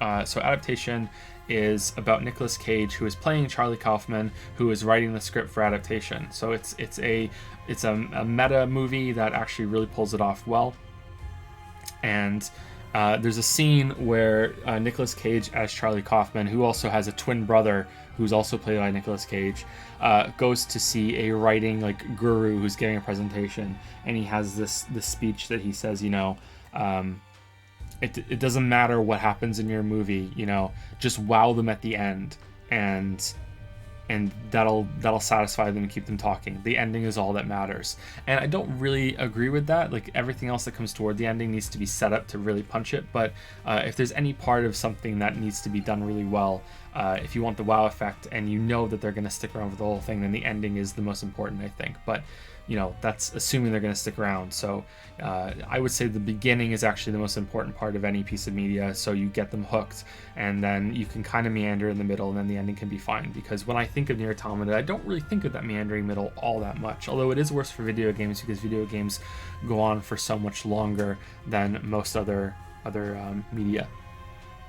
I think endings are very important to me, and video games tend to do okay with it in terms of gameplay. There's usually a big boss at the end, right? Like, and it's like a big climax of gameplay and everything that you've learned. Video games usually do all right. In terms of stories, I think writing for video games is extremely difficult, and endings suffer just as much as anything else in video games, because it's so hard to mesh a really good story with gameplay that goes on for 20, 30, sometimes 50 or even more hours. Someone in chat is talking about 2001 Space Odyssey. I don't know about that. I definitely see where you're coming from, but it was kind of like, I watched that a long time ago, and I was like, wait, what? And I don't know, it kind of stuck in my head, but I can agree, I think. I can agree.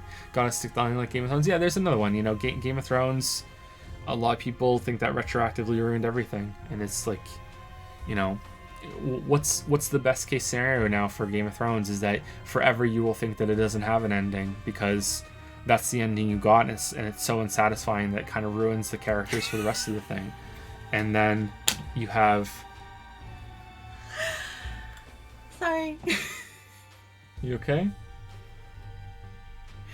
It's for you. And you're never going to get a proper ending, because, he's never going to finish the books.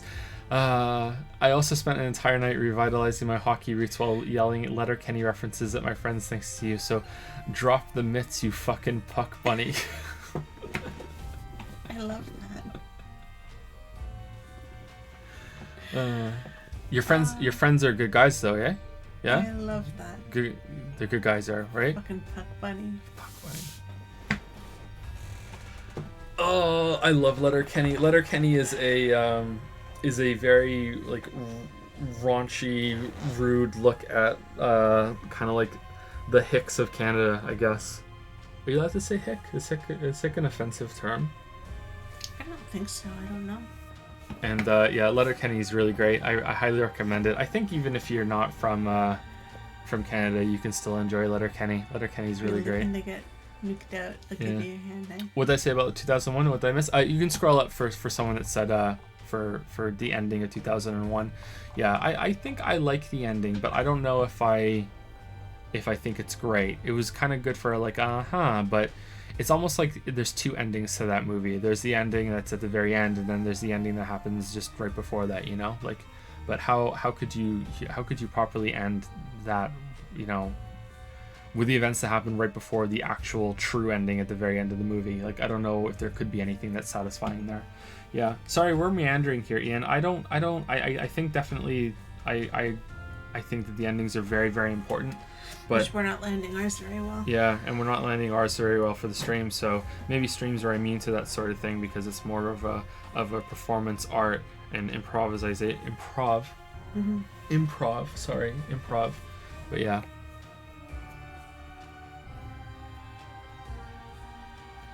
Maybe it could make a good video. And I can collect my thoughts, because clearly I need to, because they're all over the place for this one. I'd like to do some more videos on broad topics, but they're not very popular.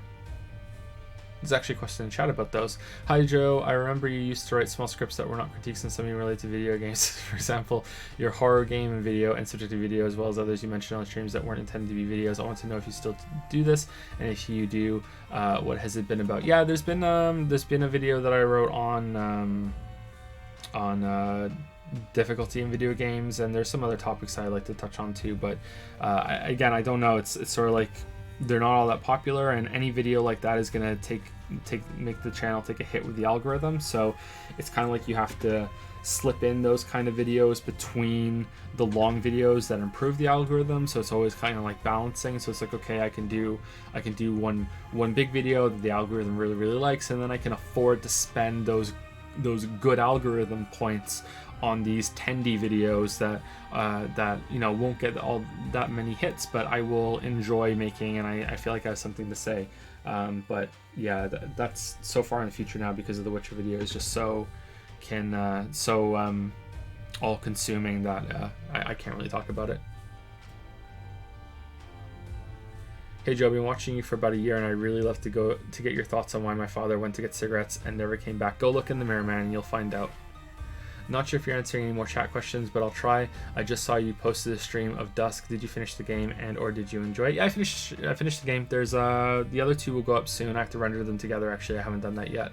But they're I really enjoyed the game. I liked it quite a bit. I'm just kidding. Stick Peated, I love you.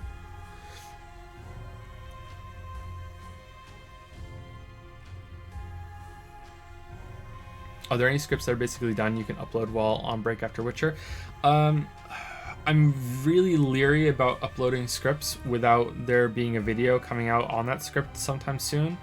Especially after learning that there's like machine, like there's algorithmic kind of video creators now that can pull from multiple sources. So I know that sounds really like I shouldn't be worried about that, but I've been trolled by like sort of in that way before, so I'd rather not risk it. I like uploading the scripts just a little bit before the video goes up, when it's pretty much done. And the Witcher script won't be going up before the video, though. I don't even think the Witcher script could fit on Patreon, so it'll have to be uploaded in parts. I'm actually, no joke, thinking about selling it as a book, still making it available online, but making it like a limited run of here's the Witcher script bound with maybe some notes that I made about the video making process in some of the pages. I don't know how feasible that idea would be, but I'm thinking about doing that. But it'll be on the WordPress site. It won't be on Patreon. It won't fit on there.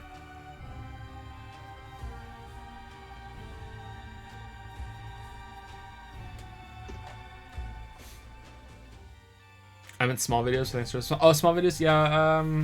Again, small videos aren't really good for the algorithm, whereas the big videos are. Yeah, it's difficult. Have you seen Matthew Matosis's mega micro video series? The first video is very good, but the second video feels like a perfect sequel and also testament to writing videos. No, I haven't seen either of them. I think there was some games he speaks about that I didn't want to know yet. I wanted to play them myself, but I haven't really been watching much of anyone's videos lately. It's very, very few and far between. I don't have much time for it. I'm sure they're great though. Most of his videos are fantastic. Dark Souls question, please be aware, what are your thoughts on Pyromancer caster classes in Dark Souls as a way to alleviate difficulty for newcomers? I first played Dark Souls 3 after barely touching 1 and 2 and picked up a Pyromancer. During my playthrough, I found myself running into difficulty walls. This made the game very frustrating until I realized that in reality those were just building on past lessons I had skipped the Pyromancy.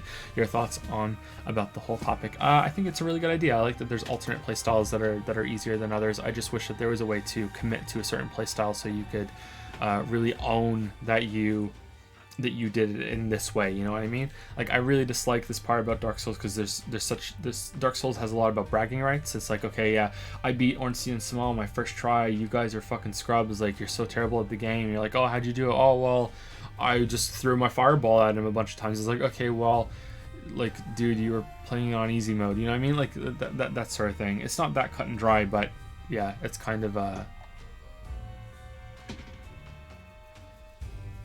it's kind of annoying. I'd pay big money for a deluxe version of the Witcher video script read in Yusuke voice.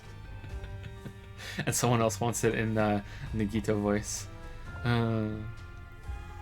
Will I show my Witcher notes? Probably not. No, there's some all cap swearing in them that I think wouldn't be received well. That's just for me, and it's kind of like the notes are written. Some of the notes are thoughtfully, crafted, but this is something that's going to pretty much go into the video entirely, copy and paste it over. But a lot of it's just like blah blah blah blah blah, like just emotional in the moment. They're all asleep. They're all asleep. That's good. Well, we still have to go because we need to be asleep, right? Yeah. Spare parts, bud.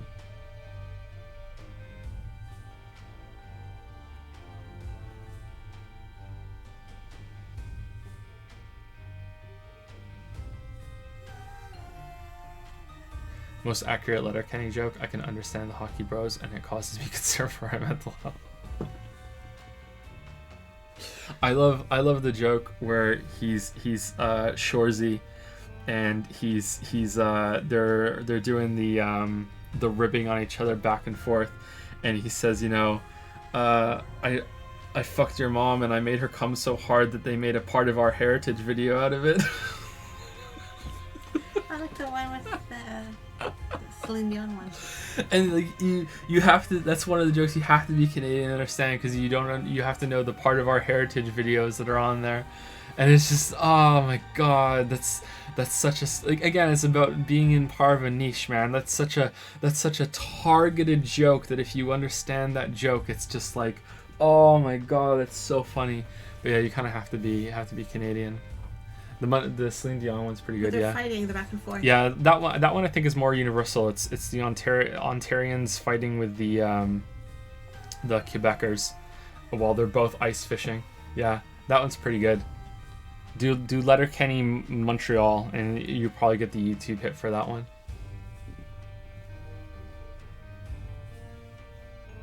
Is that one of those reference jokes you actually like? Yeah, I think so. Well, that's not really a reference joke. That's like, so there's two different kinds of reference joke. There's a reference joke where you're referencing something to make it funny. Like, there's nothing funny about a part of our heritage Canadian, political endorsed messages. They're never funny. So it's making a joke while referencing something. But then there's the joke that is, literally the whole joke is, I used to be an adventurer like you, but then I took an arrow in the knee, and haha, this isn't Skyrim, this is fucking Borderlands 75. You know what I mean? Like that to me isn't a joke. That's the kind of reference joke that's like it's not. It's just repeating the fucking thing. Like that happened in some other game. Like, you know what I mean? Like, I don't like that. Or you have a bounty hunter in your game, and his name kind of sounds like Boba Fett. Oh, so funny. Like, it's just it's not like Witcher 3 does that or anything. It's just I just don't like that kind of referential humor. Whereas if you're referencing something else and then making an original joke on top of it, then yeah, that's fine. What are my thoughts on D&D? I have no thoughts on D&D. I've never played it. Read Book of the New Sun if you're ever looking for a good series. I think you'd appreciate it. Okay, I'll add it to my list. Book of the New Sun. People from Quebec are Quebecers.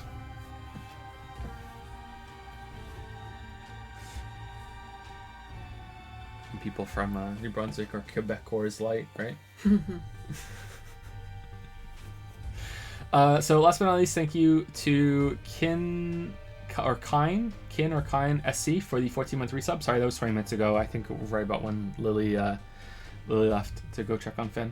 And I think that's going to be it for us, guys. So we'll see you next Friday, and we'll finish the Q&A, and then I'm going to put up the new prompt, and we'll continue doing this every Friday until we run out of questions for the prompt, and then we will just cycle it through, and that'll be the new format that we do.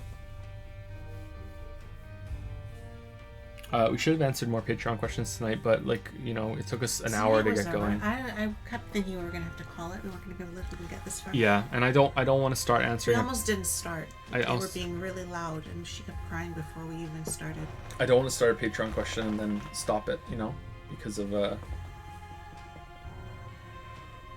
because that wouldn't be good. I don't want to be like, hey, we're answering your question. Oh no, come back next time. Sorry, we can give you some very good answers, Ian. We're very tired. If I can think of something else, I'll try and open the next stream with it, but I don't think so. my goal with every question is to just like get wound up and go, you know, just talk for a bit, and I wasn't able to do that for you. Sorry. Will this be uploaded? They'll be rendered together and uploaded as a big thing, and it'll probably be up sometime at the end of October. Yeah, the chat will be on there. You can also always watch the VOD on Twitch as well. Yeah. Thank you again, kind of see. Anyway, see you guys later. Thank you for stopping by. Thanks for the lilies. Good night, you guys. It's Friday, right? Yeah. Saturday Well, now. it's Saturday Yeah. now. Have a good weekend, everybody. See you next time.